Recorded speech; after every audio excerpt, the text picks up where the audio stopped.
அனைவருக்கும் வணக்கம். இன்று வசந்தம் 100வது உளவள துணை நிலையத்தினுடைய மாலை வேளை நிகழ்வை தொடர்கின்றது. இது உளவள துணை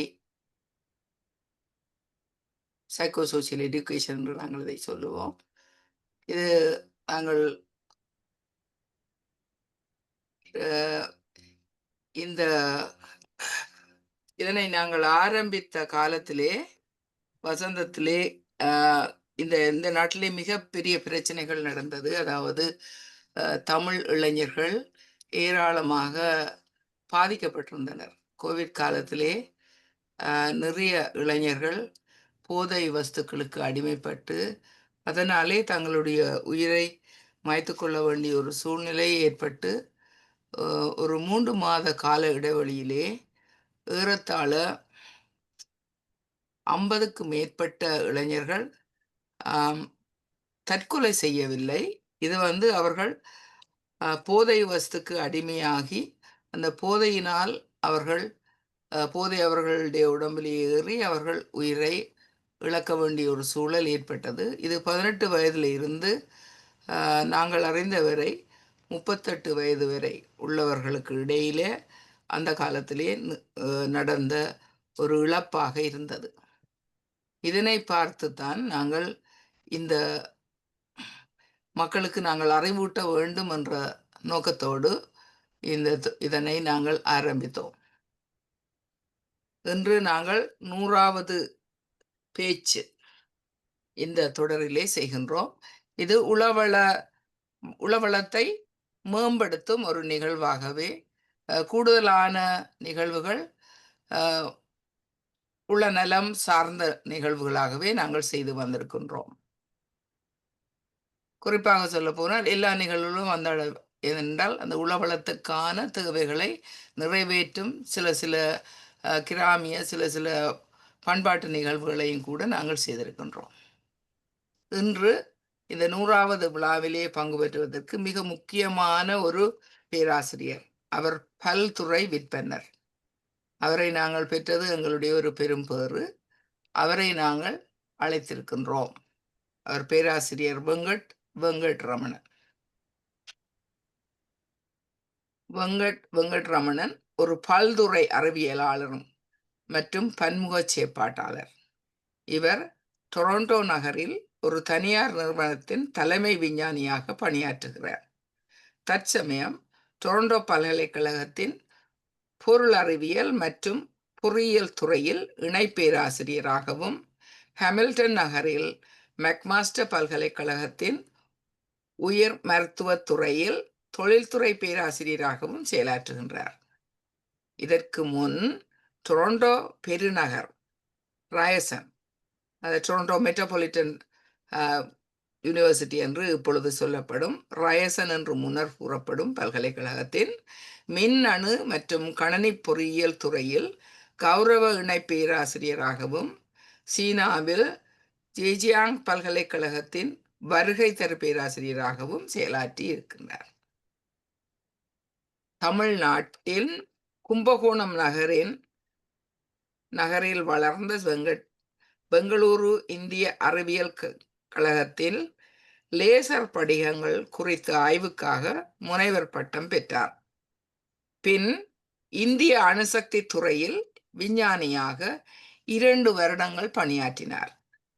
இந்தியா, ஐக்கிய குடியரசு, போர்ச்சுகல், ஜப்பான், சீனா, கனடா நாடுகளில் பல்வேறு பல்கலைக்கழகங்கள், அரசு ஆய்வகங்கள், தனியார் நிறுவனங்களில் முதன்மை பதவிகளை வகித்திருக்கின்றார். இவரை இன்று நாங்கள் பேசுவதற்கு அழைத்துக்கொள்வது முதியோர்களுக்கான விளக்குகள் என்ற அந்த தலைப்பிலே இவர் முதியோர்களை பற்றிய, முதியோர்களுக்கு எவ்வாறு ஒரு உளவியல் சார்ந்த ஒரு விடயங்களை முதியோர்களுக்கு செய்வதால், அவர்களுக்கு எவ்வளவற்றை செய்வதால் அவர்களை நாங்கள் முதியோர்கள் வெளிச்சத்தை பெறலாம் என்ற விடயங்களை பற்றி அவர் பல்வேறு விடயங்களை பற்றி, முதியோர்களை பற்றி அவருடைய ஆர்வம் அவர் பல்துறை விற்பனர் என்று கூறினேன். ஆகவே அவரை நாங்கள் இப்பொழுது பேச அழைக்கின்றோம். அவரை பெற்றது எங்களுடைய ஒரு பெரிய ஒரு பெரும்பேறு என்று கூறிக்கொண்டு அவரை வரவேற்கின்றேன். நன்றி வெங்கட். நன்றி. அறிமுகத்துக்கு நன்றி. நான் இந்த நிகழ்வில் கலந்து கொள்வதில் எனக்கு எனக்கு கிடைத்த மரியாதையாக நான் கருதுகின்றேன். அதுவும் நீங்கள் 100வது நிகழ்வாக தொடர்ந்தும் நம்ம சமூகத்துக்கு மிகவும் முக்கியமான ஒரு சேவையை ஆற்றிக் கொண்டிருக்கிறீர்கள். அந்த வகையில் நானும் என்னாலான ஒரு சிறிய பங்கை ஆற்ற முடிந்தது குறித்து எனக்கு மிகவும் மகிழ்ச்சி. அ நன்றி. ம் ஒரு நிமிஷம் என்னுடைய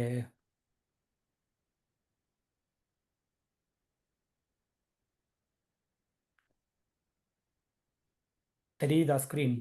ஆம், தெரியுது. நான் இன்றைக்கு பேசப்போகக்கூடிய தலைப்பு வந்து முதியோர்களுக்கான விளக்குகள் என்பது குறித்து. அது என்ன முதியோர்களுக்கு மட்டும் விசேடமானது என்றால், பொதுவாகவே ஐ மீன் எல்லோருக்கும் அ நல்ல விளக்குகள், நல்ல உணவைப் போல மிகவும் முக்கியமானவை. அ முதியோர்களுக்கு சில விசேட தேவைகள் இருக்கின்றன. அ அது குறித்த புரிதல்கள் நமக்கு மிக சமீபத்தில் தான் நமக்கு கிடைத்திருக்கின்றன. கிட்டத்தட்ட ஒரு 10, 15 வருடங்களுக்கு முன்னால் நமக்கு இந்த அளவுக்கு அதை பற்றிய விவரங்கள் நமக்கு தெரியாது. அ அறிவியலில் நிறைய கண்டுபிடிப்புகள் நிகழ்ந்திருக்கின்றன. அந்த கண்டுபிடிப்புகளின் அடிப்படையில் நான் புரிந்த வகையில் என்னாலான விளக்கங்களை சில நம் சமூகத்திற்கு தர ஆசைப்படுகின்றேன். ஆம்,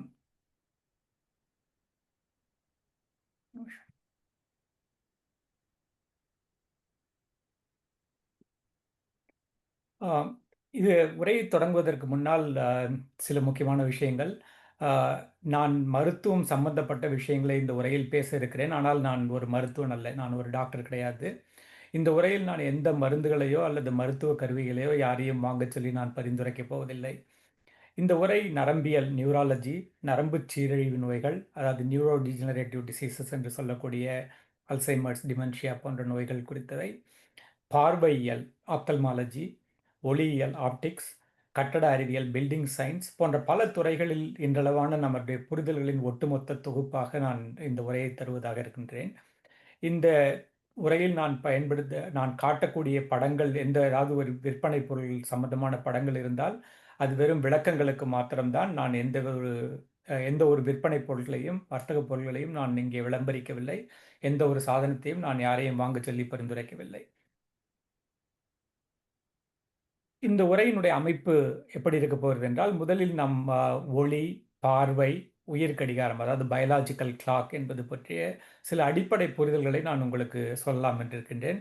அதைத் தொடர்ந்து முதியோர்களுக்கு குறிப்பாக அவர்களுடைய வயதாக அவருடைய பார்வையில் ஏற்படக்கூடிய மாற்றங்கள், பார்வையில் ஏற்படக்கூடிய குறைபாடுகள் குறித்த சில புரிதல்களை தரலாம் என்றிருக்கிறேன்.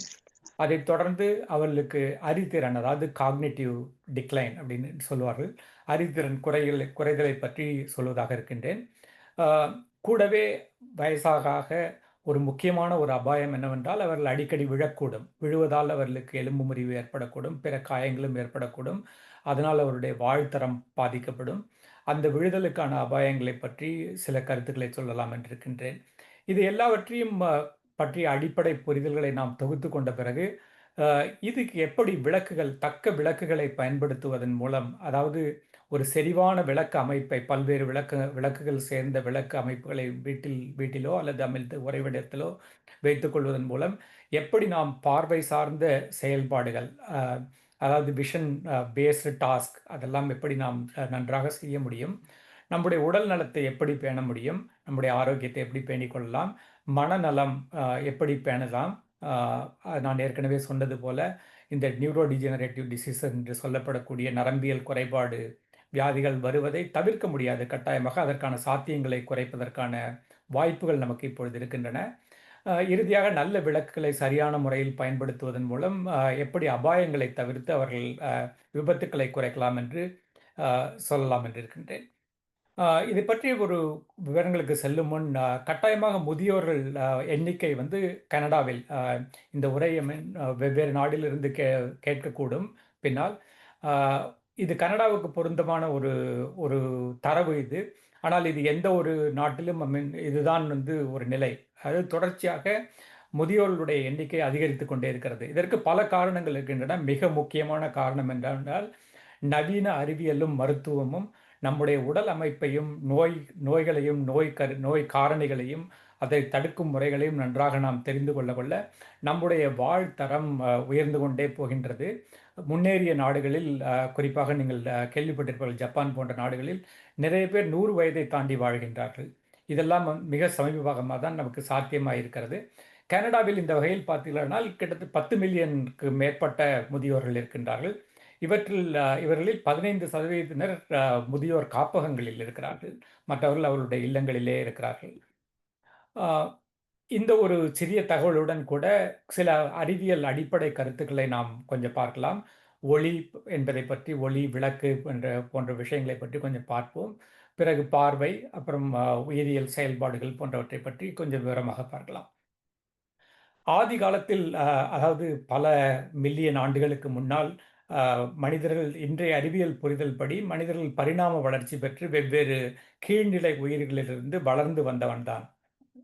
அந்த பரிணாம வளர்ச்சி பெற்று வந்த காலத்தில், ஆதி மனிதன் தோன்றிய காலத்தில் மனிதன் குகைகளில் வசித்து வந்தான். அவனுக்கு வேட்டையாடுதலும் அல்லது பயிர்களை, கிழங்கு கனிகளை பொறுக்கி கொடுத்த ஹண்டர் கேதரர் என்று ஆங்கிலத்தில் சொல்வார்கள், வேட்டையாடுவது, தேடி திரட்டுவது போன்ற தொழில்களில் அவன் ஈடுபட்டு கொண்டிருந்தான்.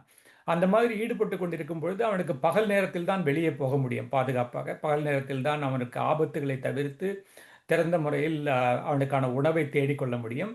இரவு ஆனவுடனே குகைகளுக்குள் பதுங்கி கொண்டாக வேண்டும். குகைகளுக்குள் பதுங்கி இருட்டிய பிறகு அவனுக்கு வேறு ஒரு வாழ்க்கை கிடையாது. குகைகளுக்குள்ளே உட்கார்ந்து கொண்டு ஒருவர் கதை பேசிக் கொள்வார்கள். பிறகு அங்கேயே அவர்கள் தூங்கி விடுவார்கள்.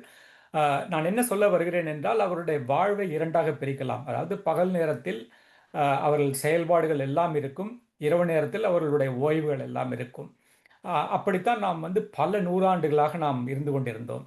ஆனால் கொஞ்சம் கொஞ்சமாக இந்த குகையில் இருந்த மனிதன் அங்கே மிருக கொழுப்பையும் எண்ணெயையும் பயன்படுத்தி அந்த குகைக்குள்ளைக்குள்ளே விளக்குகளை வைத்துக் கொள்ள தொடங்கினான். அதுக்கு என்னவென்ற காரணம் என்றால், அங்கே இருக்கின்ற பூச்சி, பாம்பு போன்ற விஷ ஜந்துக்களை தடுப்பது, அதிலிருந்து தன்னை பாதுகாத்து கொள்ள கொஞ்சம் அவனுக்கு அதுக்கான அவசியம் ஏற்பட்டது. அவன் இந்த மிருக கொழுப்பை கொளுத்துவதன் மூலம் இதை தொடர்ச்சியாக பல நேரங்கள் எரிய வைத்து விளக்காக வைத்துக் கொள்ளலாம் என்று கண்டுபிடித்தான். எண்ணெய் விளக்கும் அதே சமயத்தில் உருவானது. எண்ணெய் வித்துக்களை எரித்து அதன் மூலம் விளக்கை ஏற்றி கொண்டான்.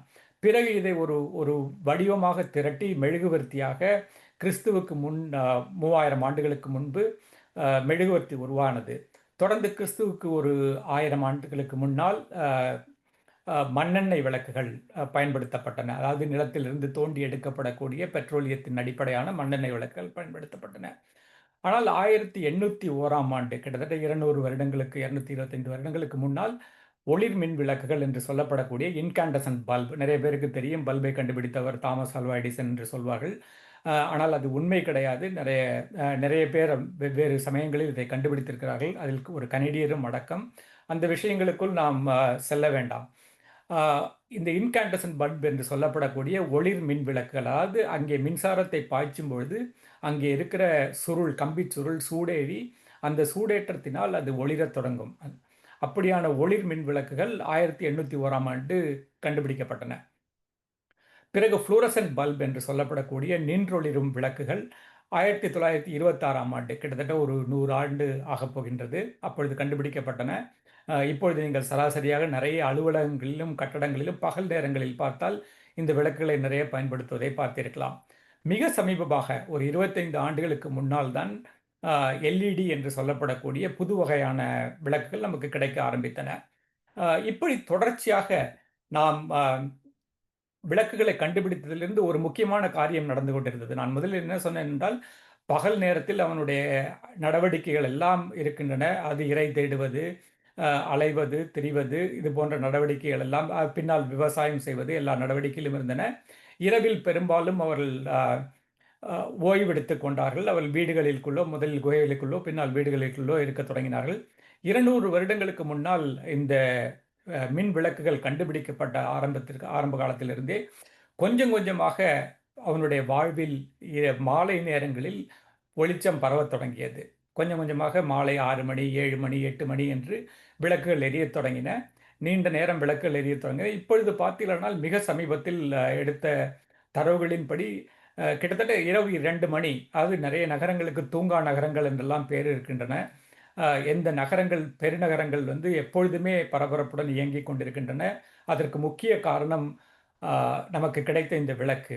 இந்த விளக்கு தான் நமக்கு கிடைத்த ஒரு மாபெரும் புரொடக்டிவிட்டி டூல் என்று ஆங்கிலத்தில் சொல்வார்கள் வந்து. அவனுடைய உற்பத்தி திறனை அதிகரிக்கக்கூடிய ஆகப்பெரிய ஒரு கருவி விளக்கு தான். இந்த விளக்கு நம்முடைய வாழ்வின் ஒரு பயனுள்ள நேரத்தை நீட்டித்து, மாலை 6 மணிக்கு இருட்டியவுடன் முடிந்து கொண்டிருந்த நேரத்தை நீட்டித்து, தொடர்ந்தும் நாம் உபயோகப்படக்கூடிய வகையில் நிறைய காரியங்களை செய்வதற்கு நமக்கு பயன்பட்டு கொண்டிருக்கிறது.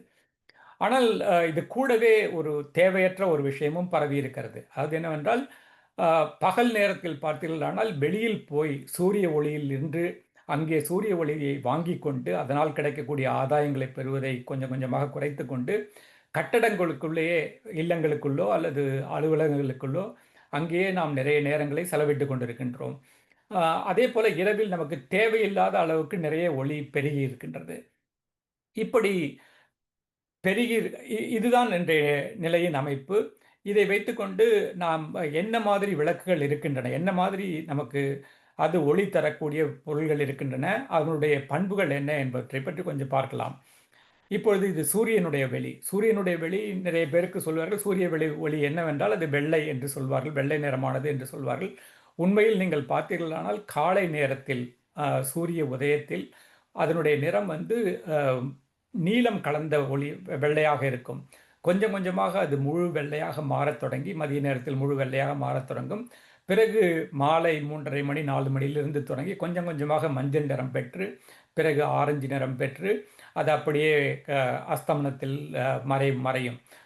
நாம் என்னதான் சூரிய ஒளி வெள்ளை என்று சொன்னாலும் அந்த வெள்ளையிலும் நிறைய மாறுபாடுகள் இருக்கின்றன. அதனுடைய நிறக்கலவையில் நிறைய மாறுபாடு இருக்கின்றது.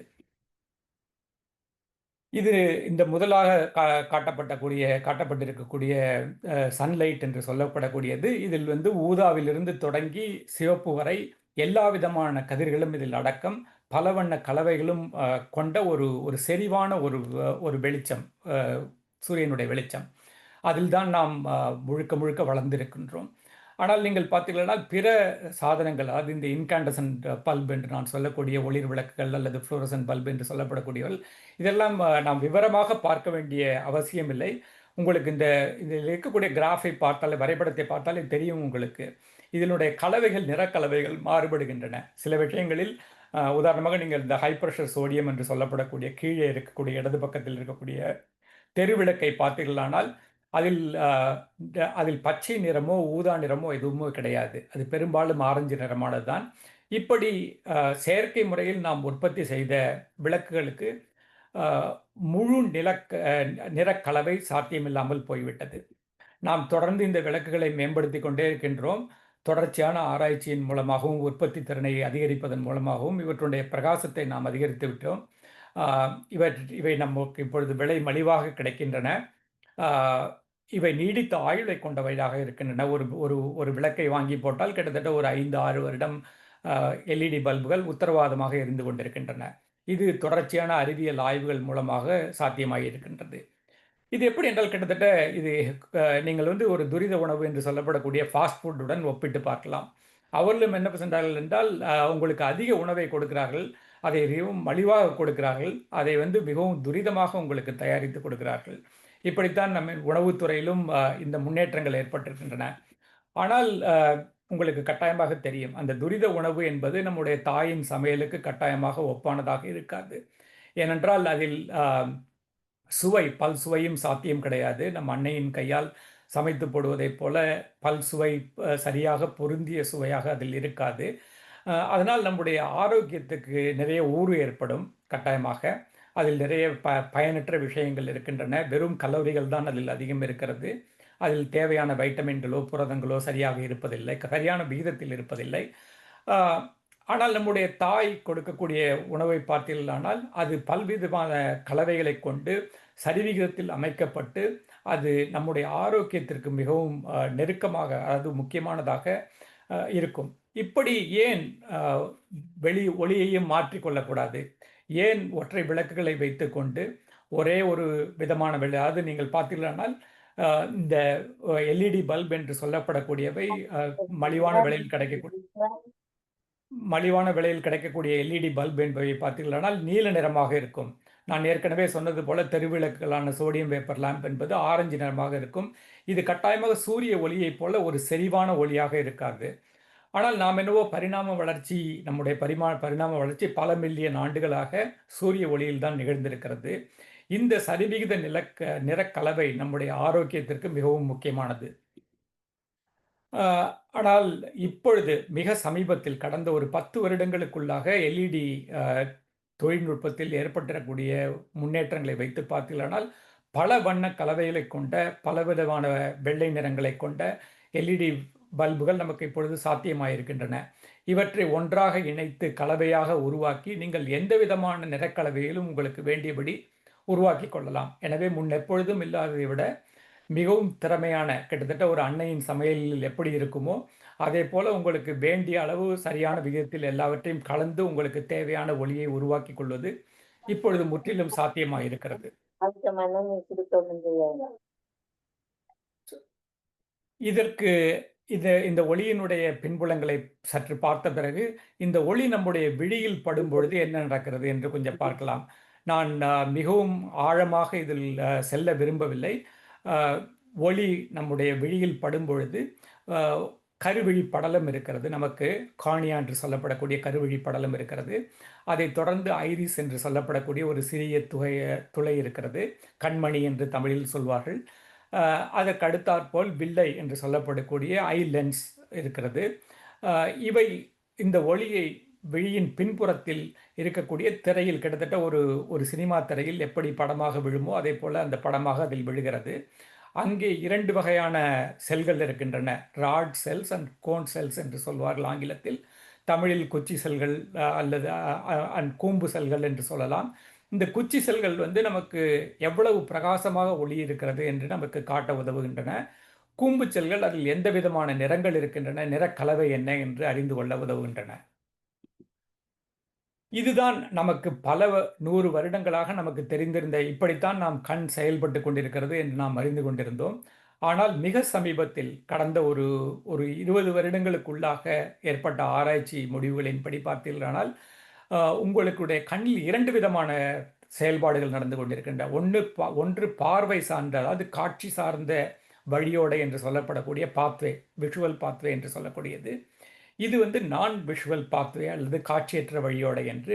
இதனால் உங்களால் இந்த வழியில் தகவல் பரவுவது அல்லது உணர்வுகள் பரவுவது உங்களுக்கு எந்த விதத்திலும் உங்களுக்கு காட்சியை கொடுக்க போவதில்லை.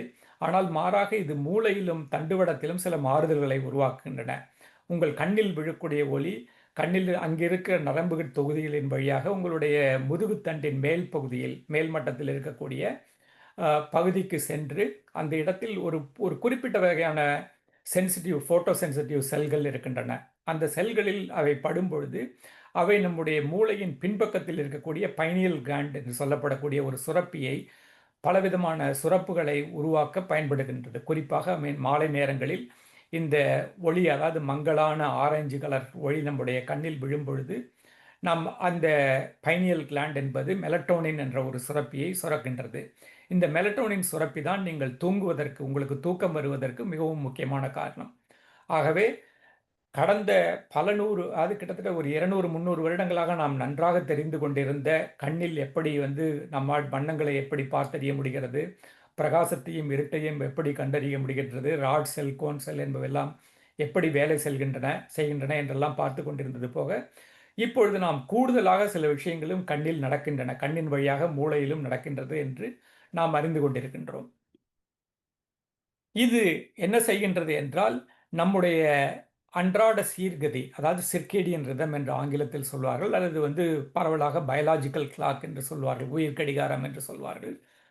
இந்த உயிர் கடிகாரத்தை நம்முடைய உடம்பில் இவை இயக்குகின்றன. அதாவது கண்ணின் வழியாக நான் விஷுவல் பாத்வே வழியாக செல்லக்கூடிய சுரப்பிகள், அதிலிருந்து உருவாகக்கூடிய சுரப்பிகள் நமக்கு உறக்கத்தையும் விழிப்பையும் எப்படி தருகின்றன என்று நாம் இப்பொழுது நன்றாக அறிந்து கொண்டிருக்கின்றோம். உதாரணமாக பார்த்தீர்களானால் இந்த நீல நிற கோட்டை பார்த்தீங்கன்னா காலை 4 மணிக்கு தொடங்கி, அது நீங்கள் விழித்துக் கொள்வதற்கு முன்னாலே, நீங்கள் 6 மணிக்கு விழித்துக் கொள்வீர்கள் சராசரியாக என்று வைத்துக்கொண்டால், 4 மணிக்கு தொடங்கி கார்ட்டிசால் என்று சொல்லப்படக்கூடிய ஒரு ஹார்மோன் சுரப்பு உருவாகின்றது உங்களுடைய உடம்பில். அந்த ஹார்மோன் சுரப்பு வந்து உங்களுடைய உடம்பினுடைய உஷ்ணத்தை அதிகரிக்கின்றது. உங்கள் உடல் சூடு அதிகரிக்கின்றது. நீங்கள் எழுந்து கொள்வதற்கு முன்னாலே உங்கள் உடம்பு சூடடையத் தொடங்குகின்றது. பிறகு நீங்கள் எழுந்து கொள்கின்றீர்கள். எழுந்து கொண்டவுடன் உங்களுடைய அந்த நேரத்தில் உங்களுக்கு முழுவதாக விழிப்பு வருகின்றது. அந்த விழிப்பு வரும்பொழுது நீங்கள் வெளியே சென்று சூரியனை பார்த்தீர்களானால், அங்கே இருக்கக்கூடிய நீல நிறம் கொண்ட பிரகாசமான சூரிய ஒளி உங்களுக்கு உற்சாகத்தையும், அந்த நாளுக்கு தேவையான சக்தியையும் உங்களுக்கு அளிக்கின்றது. இது தொடர்ந்து சென்று கொண்டே இருக்கிறது. கிட்டத்தட்ட மதியம் ஒரு 11 பின்காலை ஒரு 11 மணி வரை. 11 மணிக்கு பிறகு இந்த கார்ட்டிசால் சுரப்பியினுடைய சுரப்பு குறைந்து கொண்டே போகின்றது. பிறகு என்ன ஆகின்றது என்றால், மதியம் ஒரு 3 மணி சுமாருக்கு மெலட்டோனின் என்று நான் சொன்னேன் அல்லவா முன்னால், அந்த சுரப்பு உங்களுடைய மூளையின் பின்பகுதியில் சுரக்கத் தொடங்குகின்றது. அந்த மெலட்டோனின் சுரப்பு வந்து உங்களை அமைதியடைய செய்கின்றது. இது வந்து காமிங் ஹார்மோன் என்று சொல்வார்கள். உங்களை அமைதியடைய செய்கின்றது. உங்களுடைய நடவடிக்கைகள் குறைந்து போகின்றன. நீங்கள் மெதுவாக அதாவது அசதியடைகிறீர்கள், சில சமயத்தில் தளர்வடைகிறீர்கள், சில சமயத்தில் தூக்கம் வருகின்றது உங்களுக்கு. இது கொஞ்சம் கொஞ்சமாக அதிகரித்து 3 மணி 3:30 மணி தொடங்கி கொஞ்சம் கொஞ்சமாக அதிகரித்து கிட்டத்தட்ட ஒரு 8:30 மணி 9 மணிக்கு நிறைய உங்களுடைய உடம்பில் தேங்கும் பொழுது இரவு உங்களுக்கு நன்றாக தூக்கம் வருகிறது. அப்பொழுது நீங்கள் உறங்கச் செல்கின்றீர்கள். இப்படி உடம்பில் இருக்கக்கூடிய 2 முக்கியமான சுரப்பிகள், கார்ட்டிசால் என்று சொல்லப்படக்கூடிய உங்களுக்கு சக்தி தரக்கூடிய ஹார்மோன்களையும், மெலட்டோனின் என்று சொல்லக்கூடிய தூக்கம் தரக்கூடிய ஹார்மோன்களையும் முழுக்க முழுக்க ஒளிதான் கட்டுப்படுத்துகின்றது. ஒளிதான் நம்முடைய உயிருக்கு தேவையான பயாலாஜிக்கல் கிளாக் என்று சொல்லப்படக்கூடிய உயிர் கடிகாரத்தை இயக்கிக் கொண்டிருக்கின்றது. இதை ஆங்கிலத்தில் சிர்கேடியன் ரிதம் என்றும் சொல்வார்கள். இந்த கண்டுபிடிப்பு மிகவும் சமீபத்தில் தான். இதனுடைய அடிப்படை எல்லாம் நன்றாக தெரிந்தது வந்து ஒரு 10 வருடம் கூட நமக்கு இருக்காது. 2017ஆம் ஆண்டு தான் இந்த கண்டுபிடிப்புக்கு நோபல் பரிசு வழங்கப்பட்டது. இது நமக்கு மட்டும்தான் என்று கிடையாது. இந்த அன்றாட சீர்கதி பயாலாஜிக்கல் ரிதம் என்பது, சிர்கேடியன் ரிதம் என்பது தாவரங்களுக்கும் உண்டு என்பதை நாம் நன்றாக தெரியும். உங்களுக்கு தெரியும், நம் ஊரில் நிறைய தாவரங்கள் மாலை நேரத்தில் சூம்பி போய் உறங்கி போகின்றன. காலை நேரத்தில் நன்றாக அதே தாவரம் நன்றாக விழித்து கொண்டு முழுவதுமாக அன்றைய பச்சையத்தை உருவாக்குவதற்கு தயாராகி கொண்டிருக்கின்றது. இப்படி தாவரங்களில் தொடங்கி எல்லா வகையான உயிர்களுக்கும் அவர்களுக்கான இன்டர்னல் கிளாக் என்று சொல்வார்கள், உள்ளார்ந்த உயிர் கடிகாரம் நன்றாக செயல்பட்டு கொண்டிருக்கின்றது. இதையெல்லாம் ஒட்டுமொத்தமாக இயக்கி கொண்டிருப்பது ஒளிதான். ஒளியின் அது ஒருவரை வந்து ஒளியிலிருந்து முழுவதுமாக எடுத்து முழுக்க முழுக்க இருட்டிலேயே ஒருவரை தங்க வைத்தால் கிட்டத்தட்ட ஒரு 10-15 நாட்களுக்குள்ளாக அவருடைய உடம்பு முழுவதுமாக சீர்கேடடைந்து அவருக்கு ஒரு பைத்தியம் பிடிக்கக்கூடிய நிலைக்கு செல்லக்கூடும். அவருடைய உடம்பிலுடைய பலவிதமான செயற்பாடுகள் குறைந்து போகும். இறுதியாக வந்து அவருக்கு மனம் குழம்பி போன ஒரு நிலை ஏற்படும். எனவே ஒளி மிகவும் முக்கியமானது. வெறும் பார்வைக்கு மட்டுமல்ல, பார்வையை தாண்டி நம்முடைய அன்றாட செயல்பாடுகளுக்கும் கூட சேர்த்துத்தான். இப்படி என்னவெல்லாம் நடக்கிறது? ஒளி வந்து உங்களுடைய தூக்கத்தை கட்டுப்படுத்துகிறது, உங்களுடைய நரம்பு செயற்பாடுகளை கட்டுப்படுத்துகிறது, உங்களுடைய காக்னிட்டிவ் பெர்ஃபார்மன்ஸ் என்று சொல்லப்படக்கூடிய அறிதிறனை கட்டுப்படுத்துகின்றது, உங்களுடைய மனநிலை மூட், உங்களுக்கு எப்படி கோபமாக இருக்கிறதா, மகிழ்ச்சியாக இருக்கிறதா, அல்லது உற்சாகமாக இருக்கிறதா, அல்லது ஒரு மாதிரி ஒரு சிந்தனை ஆழ்ந்த சிந்தனையில் செல்கிறீர்களா, இது போன்ற மனநிலைகள் எல்லாம் ஒளி கட்டுப்படுத்துகின்றது. உங்களுடைய மோட்டார் ஆக்டிவிட்டி, அது நீங்கள் பார்த்தீர்களானால் இரவு 10 மணிக்கு உங்களை போய் மைதானத்தில் விளையாட சொன்னால் உங்களால் அவ்வளவு நன்றாக விளையாட முடியாது. உங்களுக்கு நிறைய பேருக்கு தெரிந்திருக்கும், நம் காலையில் விளையாடுவதை விட மாலையில் நன்றாக விளையாடுவோம் நாம். எனவே இதுக்கு முக்கியமான காரணம் என்னவென்றால், அதில் இருக்கக்கூடிய ஒளியினுடைய கலவை தான் நமக்கு இந்த மோட்டார் ஆக்டிவிட்டியையும் கொடுக்கின்றது. அதை தவிர நினைவு சுரப்பிகள், நான் ஏற்கனவே சொன்னது போல இந்த ஹார்மோன்களுடைய செயல்பாடுகள் எல்லாம், செல் சைக்கிள், அன்றாடம் செல்கள் உருவாகி அழிவது வளர்வது போன்றவை, இப்படி எல்லா விதமான புறக்கடிகாரங்களையும் உயிர் கடிகாரங்களையும் முழுவதாக கட்டுப்படுத்துவது நம்முடைய கண்ணின் வழியே செல்லக்கூடிய ஒளிதான். எனவே ஒளியினுடைய தரம் இன்றியமையாதது. நாம் இதை சொல்ல வேண்டியதில்லை. உங்களுக்கு எல்லா விதமான நிறக்கலவைகளும் கொண்டு, ஊதா முதல் தொடங்கி 7 வண்ணங்களை கொண்ட கலவையான எல்லா விதமான நிறங்களும் உங்களுக்கு இருந்தால்தான் உங்களுக்கு உங்களுடைய ஆரோக்கியத்திற்கு மிகவும் அது அது ஆறுதலாக இருக்கும். இதில் ஏதாவது ஒரு நிறம் உங்களுக்கு குறைந்தால் கூட ஏதாவது ஒரு விதத்தில் உங்களை பாதிக்கக்கூடும். எனவே ஒளியின் தரம் மிகவும் முக்கியமானது. இப்பொழுது நாம் பார்வை, ஒளி, விளக்கு என்பதை பற்றிய ஒரு அடிப்படை புரிதல் எல்லாம் பார்த்து கொண்டோம். அ இதை அப்படியே வைத்துவிட்டு வயதாக ஆக நமக்கு என்ன நடக்கிறது இதுக்கெல்லாம்? இந்த மாதிரியான பார்வை அ அல்லது வந்து அது தொடர்பான அதாவது செய்கை, இது தொடர்பான விஷயங்கள் எல்லாம் இந்த பயாலாஜிக்கல் கிளாக் என்பது வந்து வயதாகும் பொழுது எப்படி மாறுகிறது என்று கொஞ்சம் பார்ப்போம். எல்லாவற்றுக்கும் விட முக்கியமானது என்னவென்றால் நிறைய பேருக்கு தெரியும். வயதாகிவிட்டது, பார்வை மங்கிவிட்டது என்று சொல்வார்கள் நம் ஊரில். முதியோர்களுக்கு குறைந்தபட்சம் ஒரு 25 அல்லது 50% கூடுதல் ஒளி தேவை. இதற்கு முக்கியமான காரணம் என்னவென்றால், அவர்களுடைய கண்ணில் இருக்கக்கூடிய வில்லை, அதாவது ஐ லென்ஸ் என்பது வந்து தடித்து போகின்றது. தடித்து போகும்பொழுது அதனுடைய உள்ளே செல்லக்கூடிய ஒளியினுடைய அளவு குறைந்து போகின்றது. கண்ணினுடைய மணி என்று சொல்லப்படக்கூடிய ஐரிஸ் வந்து சுருங்கி போகிறது. அது ஒரு துளையை போன்றது. அதன் வழியே தான் ஒளி உள்ளே சென்றாக வேண்டும். சுருங்கி போன துளையினால் அதிக அளவு ஒளியை உள்ளே செலுத்த முடியாது. எனவே கூடுதல் ஒளி தேவைப்படுகின்றது. இவை இரண்டும் கூடவே கூட இந்த வில்லையை தாங்கி பிடிக்கக்கூடிய ஒரு கயிறு போன்ற அமைப்பு, தாங்கு நான் என்று சொல்லப்படக்கூடிய இந்த பண்டில்ஸ் என்று சொல்வார்கள் வந்து அந்த அந்த ஃபைபர் பண்டில்ஸ் என்பது வந்து தளர்வடைகின்றது. இதனால் உங்களுடைய லென்ஸ் வந்து சுருங்கி விரியாது வேகமாக. இப்படியும் பார்வையில் குறைபாடு இருக்கிறது. இது வந்து எல்லாருக்கும் தவிர்க்க முடியாது. வயதாக ஆக கிட்டத்தட்ட 35 வயதுக்கு பிறகே உங்களுடைய பார்வையினுடைய முழுமை வந்து குறையத் தொடங்குகின்றது கொஞ்சம் கொஞ்சமாக. 65, 70 வயதுக்கு பிறகு இது வேகம் பெற்று மிகவும் அதிகமாக குறையத் தொடங்குகின்றது. இதை தவிர கண்ணில் சில வியாதிகளும் ஏற்படக்கூடும், நோய்களும் ஏற்படக்கூடும். நான் இதை விரிவாக செல்ல போவதில்லை. நிறைய பேர் கேள்விப்பட்டிருப்பீர்கள், கேட்ராக்ட் என்று சொல்லக்கூடிய கண்ணில் புரை என்ற ஒரு நோய் வரக்கூடும். அல்லது மேக்குலர் டீஜெனரேஷன் என்று சொல்வார்கள். அது என்னவென்றால் விழியை சுற்றி இருக்கக்கூடிய புறவிழி இருக்கக்கூடிய செல்கள் சீரழிவதால் ஏற்படக்கூடிய ஒரு வியாதி. இதைப் போலவே டயபெட்டிக்ஸ் இருப்பவர்களுக்கு, நீரிழிவு வியாதி இருப்பவர்களுக்கு நீரிழிவினால் ஏற்படக்கூடிய கண் நோய், டயபெட்டிக் ரெட்டினோபதி என்பது உருவாகும். அது கிட்டத்தட்ட ஒரு உங்களுடைய இந்த படத்தில் காட்டியிருப்பது போல ஒரு கருப்பான நடுப்புள்ளியாக உங்களுக்கு தெரியக்கூடும். அதாவது முக்கியமாக பார்க்க வேண்டிய இடத்தில் பார்வை சரியாக தெரியாது.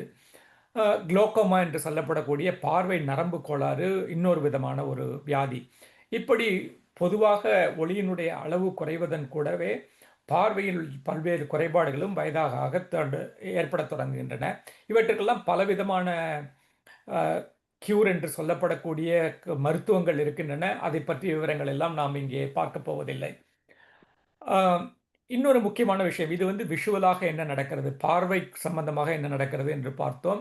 நாம் சொன்னோம் பார்வை தவிர இன்னொன்றும் இருக்கிறது. அதாவது என்னவென்றால், பார்வை தவிர்த்த நம்முடைய ஹார்மோன் செயல்பாடுகள் எப்படி நடக்கின்றன என்று பார்த்தீர்களானால், மேலே இருக்கக்கூடிய கிராஃபில் நான் காட்டியிருப்பது என்னவென்றால், ஒரு சராசரி இளைஞனுக்கு 20 வயது இளைஞனுக்கு இருக்கக்கூடிய அந்த மெலட்டோனின் சுரப்பி எப்படி வேலை செய்கின்றது, கார்டிசால் சுரப்பி எப்படி வேலை செய்கின்றது, உடல் இருக்கக்கூடிய உஷ்ணம் எப்படி செயல்படுகின்றது என்பதெல்லாம் பற்றி கீழே இருக்கிறது வந்து அப்படியே வந்து வயோதிகர்களுக்கு கிட்டத்தட்ட ஒரு 65 வயது 70 வயது வயோதிகர்களுக்கு எப்படி இருக்கும் என்று. இதனுடைய துல்லியமான விவரங்களை நாம் தெரிந்து கொள்ள வேண்டும் என்று முக்கியமில்லை. உங்களுக்கு நன்றாக தெரியும். அதாவது என்னவென்றால், நாள் முழுக்க அது இளைஞர்கள் வந்து பகல் நேரத்தில் முழுவதும் விழிப்பாகவும் முழுவதும் செயல்பாடு கொண்டவர்களாகவும் இருப்பார்கள். அதே போல இரவு நேரத்தில் நன்றாக அசந்து தூங்கி போவார்கள். ஆனால் வயதாக ஆக பார்த்தீர்களானால் பகல் நேரத்தில் அவ்வளவு தூரம் அவர்களால் சுறுசுறுப்பாக இயங்க முடியாது. இரவு நேரத்தில் அவர்களுடைய தூக்கமும் ஆழ்ந்த உறக்கமாக இருக்காது. அவ்வப்பொழுது முழித்துக் கொள்வார்கள்.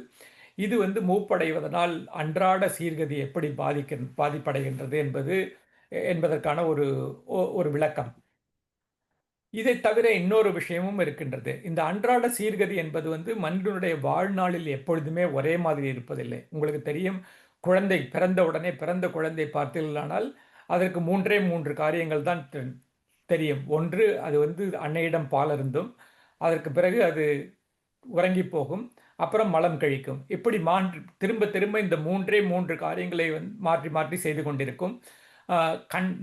ஒரு நாளில் எந்த நேரத்துக்கு தூங்குகின்றது என்று சொல்ல முடியாது, எந்த நேரத்துக்கு பசி எடுக்கும் என்று சொல்ல முடியாது, எந்த நேரத்துக்கு அது விழித்து கொள்ளும் என்று சொல்ல முடியாது சிறு குழந்தை. இது சொல்வது என்னவென்றால் ஆங்கிலத்தில் வந்து ஃப்ராக்மெண்டட் சர்க்கேடியன் ரிதம் என்று சொல்வார்கள். அதாவது துண்டான சீர்கதி அல்லது துண்டான உயிர்க்கடிகாரத்தை கொண்டிருக்கும் குழந்தை பிறந்தவுடன். ஆனால் கிட்டத்தட்ட ஒரு 2 வருஷத்துக்குள்ளே பார்த்தீர்களானால் இந்த சிர்கேடியன் ரிதம் என்பது கன்சாலிடேஷன் என்று சொல்வார்கள் ஆங்கிலத்தில், ஒருமைப்படத் தொடங்கும். இந்த சீர்கதி வந்து கிட்டத்தட்ட ஒரு உருவம் பெற்று வரத் தொடங்கும். கொஞ்சம் கொஞ்சமாக குழந்தை மதிய நேரத்தில் கொஞ்சம் மட்டும் தூங்கும், மற்றபடி காலையிலெல்லாம் இரவு நேரத்தில் நன்றாக தூங்கும், பகல் நேரத்தில் செயல்பாட்டுடன் இருக்கும். இது கொஞ்சம் கொஞ்சமாக வளர்வடைந்து 11 வயதில் பார்த்தீர்களானால் இது கிட்டத்தட்ட பகல் நேரத்தில் நன்றாக ஆக்டிவிட்டியில் இருப்பார்கள், இரவு நேரத்தில் நன்றாக தூக்கம் வரும் அவர்களுக்கு. ஆனால் ஒரு முக்கியமான விஷயம் பார்த்தீர்களானால் பகல் நேரத்தில் அவர்களுக்கு காலையில் விழிப்பு ஏற்படுவது மிகவும் கடினம். அவர்களை காலையில் 6 மணிக்கு எழுந்துக்க சொன்னால் எழுந்துக்க மாட்டார்கள், அவர்கள் 8 மணிக்கு தான் எழுந்துப்பார்கள். அதே போல் இரவு நேரத்தில் அவர்களை வந்து 9 மணிக்கு படுக்கைக்கு போ என்றால் படுக்கைக்கு போக மாட்டார்கள், 11 மணிக்கு தான் அவர்களுக்கு தூக்கம் வரும் அவர்களுக்கு. இது வந்து நிறைய பேர் நிறையா என்ன சொல்வார்கள், பெற்றோர்கள் வந்து குழந்தைகளை கட்டாயமாக திட்டுவார்கள், காலையில் எழுந்து படித்தால் தான் உனக்கு படிப்பு நன்றாக வரும் என்றெல்லாம் சொல்வார்கள். ஆனால் உண்மையில் நமக்கு இப்பொழுது அறிவியல் ரீதியாக நாம் கண்டுபிடித்திருப்பது என்னவென்றால், காலை நேரத்தில் 11 வயதில் எழுந்து கொள்வது சற்றே கடினமான விஷயம்தான் அது. ஏனென்றால் அவருடைய உயிர்க்கடிகாரம் சற்று தாமதமாகத்தான் காலையில் விழித்து கொள்ள தொடங்குகின்றது. அதே போல இரவு நேரத்தில் அவர்களால் நிறைய நேரம் விழித்திருக்க முடிகின்றது. பிறகு பார்த்தீர்களானால் நடுத்தர வயதில் ஒரு 40 வயதில் 40-50 வயதில் பார்த்தீர்களானால் பழையபடி இந்த சிர்கேடியன் ரிதம் என்பது வந்து கன்சாலிடேட் ஆகி பகல் நேரத்தில் விழிப்பாகவும் இரவு நேரத்தில் தூக்கமாகவும் இருக்கும். ஆனால் நீங்கள் இந்த பள்ளி சிறார்களுக்கு இருப்பதை விட பார்த்தீர்களானால் தூக்கத்தினுடைய அளவு வந்து கொஞ்சம் கொஞ்சமாக குறைய தொடங்கும். அவருடைய தூக்கத்தின் அளவு, அது ஒரு நாளைக்கு 9 மணி நேரம் தூங்கி கொண்டிருந்தவர்கள் 8 மணி நேரம் 7 மணி நேரம் என்று தூக்கத்தினுடைய அளவு குறைந்து கொண்டே வரும். பிறகு ஒரு 70 வயது தாண்டி பார்த்தீர்களானால் மீண்டும் அவர்களுக்கு பகல் நேரத்தில் தூக்கம் வரும், காலையில் எழுந்தவுடன் 10 மணிக்கு தூக்கம் வரும், மதியம் சாப்பிட்டவுடன் 2 மணிக்கு தூக்கம் வரும். இப்படி துண்டான அது செயல்பாடு உறக்கம் என்பது வந்து பழையபடி எப்படி ஒரு பிறந்த குழந்தைக்கு இருக்கிறதோ அதே நிலைக்கு அவர்கள் மீண்டும் போவார்கள். அப்படி கொஞ்சம் கொஞ்சமாக அவர்களுடைய உறக்கம் வந்து உறக்கமும் செயல்பாடும் துண்டு துண்டாக மாறிக்கொண்டே போகும். இரவில் நன்றாக தூங்க முடியாது, பகலில் நன்றாக சுறுசுறுப்பாக இயங்க முடியாது. இப்படி இருப்பதனுடைய முக்கியமான ஒரு விளைவு என்ன நடக்கிறது என்றால், இந்த காலநிலை பிறழ்வுகள் வந்து இந்த அல்சைமர் என்று சொல்லப்படக்கூடிய வியாதிக்கு இட்டு செல்கின்றது. அதுக்கான ஒரு முக்கியமான காரணம் இது என்று கண்டுபிடித்திருக்கிறார்கள். அந்த நிலை ஏற்படும் பொழுது சிர்கேடியன் ரிதம் என்பது ஃப்ராக்மெண்ட் ஆகும், அவர்களுக்கு துண்டு துண்டாக மாறும், உடற்சூடு மாறுபாடு இருக்கும், அவர்களுக்கு எப்பொழுதுமே வந்து ராத்திரி நேரத்திலும் உடம்பு சூடாக இருக்கும், பகல் நேரத்தில் உடம்பு சூடாக இருக்காது, இது போன்ற விஷயங்கள் இருக்கும். மாலை நேரத்தில் கோபங்கள், அதாவது சன்டவுனிங் என்று சொல்வார்கள், மாலை நேரத்தில் வந்து அவர்களுக்கு எரிச்சல் வரும், கோபம் வரும் அவர்களுக்கு. அதாவது என்னவென்றால் உடம்பில் இருக்கிற சக்தியெல்லாம் தளர்ந்து போன பிறகு மாலை நேரத்தில் வந்து அவர்களுக்கு எதை பார்த்தாலும் ஒரு எரிச்சல் வரும், அவருக்கு சத்தம் போட்டு யாரிடமாவது திட்டுவார்கள் அவர்கள். எனவே செயல் ஓய்வு முறையில் நிறைய மாற்றங்கள் ஏற்படுகின்றன, அவர்கள் அடிக்கடி அசதியாகி போகின்றார்கள். இந்த தூக்கம் செயல் நேரம் வந்து துண்டு துண்டாக மாறிப்போய் அவர்களால் எதையுமே தூக்கத்தையும் நன்றாக அனுபவிக்க முடியாது, செயற்பாட்டையும் நன்றாக அனுபவிக்க முடியாது. இப்படி இருப்பது என்னவென்றால் இது ஒரு சுழற்சியாக செயல்படுகின்றது. முதலில் வந்து உங்களுடைய தூக்கம் கெட்டு போகின்றது, அந்த தூக்கம் கெட்ட கெட உங்களுடைய மூளை தன்னைத்தானே, அது இரவில் நீங்கள் தூங்கும் பொழுது மூளை தன்னைத்தானே சுத்தம் செய்து கொள்கின்றது. ஆனால் அதற்கு வாய்ப்பு இல்லாமல் போகும்பொழுது மூளையில் நிறைய கழிவு சேர்கின்றது. அப்படி கழிவு சேர்வது தான் அல்சைமர் நோய்க்கு உங்களை இட்டு செல்கின்றது. அந்த அல்சைமர் நோய் வந்த பிறகு அதனால் உங்களுடைய நரம்புகள் சீரழிவு ஏற்படுகின்றது. இந்த நரம்பு சீரழிவு ஏற்படும் பொழுது உங்களுடைய பயாலாஜிக்கல் கிளாக் பாதிக்கப்படுகின்றது. மீண்டும் பயாலாஜிக்கல் கிளாக் பாதிக்கப்பட்டால் உங்களுடைய தூக்கம் மீண்டும் கெட்டு போகின்றது. இப்படி ஒரு சுழற்சியாக இது அதிகரித்து கொண்டே போகின்றது. இதெல்லாம் தடுக்க முடியாதா? இதுக்கு வேறு ஏதாவது ஒரு வழி ஏதாவது கண்டுபிடித்திருக்கிறார்களா என்றால், முழுவதுமாக இன்னும் இதற்கான வழிமுறைகள் எல்லாம் தெரியவில்லை. ஆனால் ஒரு முக்கியமான விஷயம் என்னவென்றால், ஆரம்பத்தில் நான் சொன்ன தூக்கம் கெடுவது, அது கண்ட நேரத்தில் இரவில் விழித்து கொண்டு 40 வயது தொடங்கி சரியான நேரத்தில் படுக்கைக்கு செல்வது, சரியான நேரத்தில் விழித்து கொள்வது என்ற பழக்கத்தை 40 வயதுக்கு மேல் அதை ஒழுங்குபடுத்தி கொண்டால் இதற்கான சாத்தியங்கள் வந்து இந்த அல்சைமர் நரம்பு சீரழிவு எல்லாம் வருவதற்கான சாத்தியங்களை குறைக்கலாம் என்று இப்பொழுது ஓரளவுக்கு நமக்கு தெரிய வந்திருக்கிறது. இந்த அல்சைமருடன் தொடர்புள்ள இன்னொரு வியாதி என்னவென்றால் இந்த டிமென்ஷியா என்று சொல்லப்படக்கூடிய தமிழில் மலங்கு நோய் என்று சொல்வார்கள். மலங்க மழங்க விழிக்கிறார்கள் என்று சொல்வார்கள். அந்த மாதிரி மலங்கு நோய் என்று இதற்கு பெயர் கொடுக்கலாம்.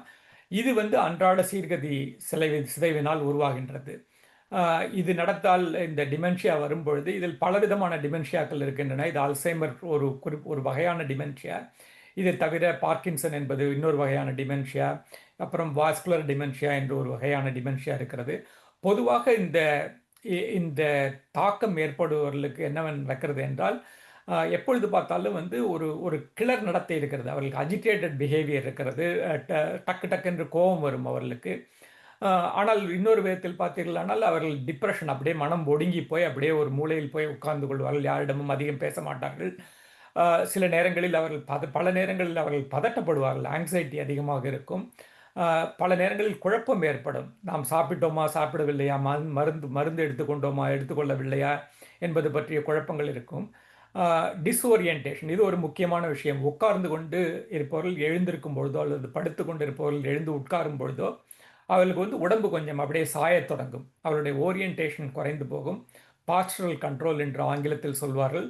அவர்களுடைய இந்த கதி, அவர்கள் நிற்கக்கூடிய நேராக நிற்கக்கூடிய நிலையிலிருந்து அவர்கள் நிலையை இழப்பார்கள். இதனால் கூடவே அவர்களுக்கு அக்ரஷன் வரும், அவர்களுக்கு கோபம் வரும் மற்றவர்களிடம். அது நம்ம ஊரில் சொல்வார்கள், 40 வந்தால் நாய் குணம், 60 வந்தால் பேய் குணம் என்று சொல்வார்கள். இதெல்லாம் வந்து கிட்டத்தட்ட இந்த பயாலாஜிக்கல் கிளாக் ஃப்ராக்மெண்டேஷன் ஆவதனால் வரக்கூடிய விஷயங்கள். ரொம்ப அதிகமாக டிமென்ஷியா ரொம்ப ஒரு முதிர்ந்த நிலையில் வந்து வாண்டரிங் என்று சொல்லப்படக்கூடிய ஒரு சிம்டம் வரும். அது என்னவென்றால், நாங்கள் வீட்டை விட்டு வெளியே போய்விடுவார்கள். அவர்களுக்கு எங்கே போனோம், எதுவே என்று தெரியாது. எங்கிருந்து வந்தோம், எங்கே போகிறோம் என்றெல்லாம் தெரியாது. அது தன்னிச்சையாக அவர்கள் அலையத் தொடங்குவார்கள். அந்த அலைந்த நேரத்தில் அவர்கள் வந்த இடத்தையும் மறந்து போய் விடுவார்கள். இதன் கூடவே வந்து அவர்கள் எல்லிங் என்று சொல்லப்படக்கூடிய கத்துதல் என்பதும் அதிகமாக இருக்கும். இதெல்லாம் நேரடியாக உங்களால் கண்டுபிடிக்க முடியும். ஒருவருக்கு ஆங்ஸைட்டி இருக்கிறதா, குழப்பம் இருக்கிறதா என்றெல்லாம் கண்டுபிடிக்க முடியும். ஆனால் மறைமுகமாக நடக்கக்கூடிய ஒரு முக்கியமான காரணம் என்றால், இரவு நேரங்களில் அடிக்கடி கீழே விழத் தொடங்குவார்கள். இதுவும் டிமென்ஷியாவினுடைய ஒரு முக்கியமான விஷயம். இந்த கீழே விழுவது என்பது வந்து மிகவும் ஒரு கவனித்துக் கொண்டு நாம் பார்க்க வேண்டிய ஒரு முக்கியமான ஒரு விஷயம். அது கனடாவில் நமக்கு இருக்கக்கூடிய தரவுகளின்படி ஒரு ஆண்டில் 3ல் 2 பேர் விழுகிறார்கள். 3 பேர் இருந்தால் நாட்கள் 2 பேர் ஆண்டில் ஒரு தடவையாவது கீழே விழுந்து விடுகிறார்கள். அப்படி விழக்கூடிய 3 பேரில் ஒருவருக்கு நீண்ட கால பராமரிப்பு தேவைப்படுகிறது. அவர்கள் லாங் டெர்ம் கேர் ஹோம் என்று சொல்லப்படக்கூடிய நீண்ட கால பராமரிப்புக்கு செல்ல வேண்டியிருக்கிறது. அப்புறம் அவர்கள் குடும்பத்திற்கும் அரசாங்கத்திற்கும் கிட்டத்தட்ட ஒரு சுமையாக ஆகி போகின்றார்கள். கனேடிய அரசாங்கம் ஆண்டுதோறும் கிட்டத்தட்ட $5.5 பில்லியன் வந்து இந்த மாதிரி கீழே விழக்கூடிய முதியோர்களை பராமரிப்பதற்காக செலவிடுகின்றது. அவர்களுடைய பிற காயங்கள், அதாவது இந்த வண்டி விபத்தில் ஏற்படுவது அல்லது வந்து இந்த அடுப்பில் சுட்டுக்கொள்வது போன்ற பிற காயங்கள் எல்லாவற்றுக்கும் $2 பில்லியன் கூட செலவு செய்வதில்லை.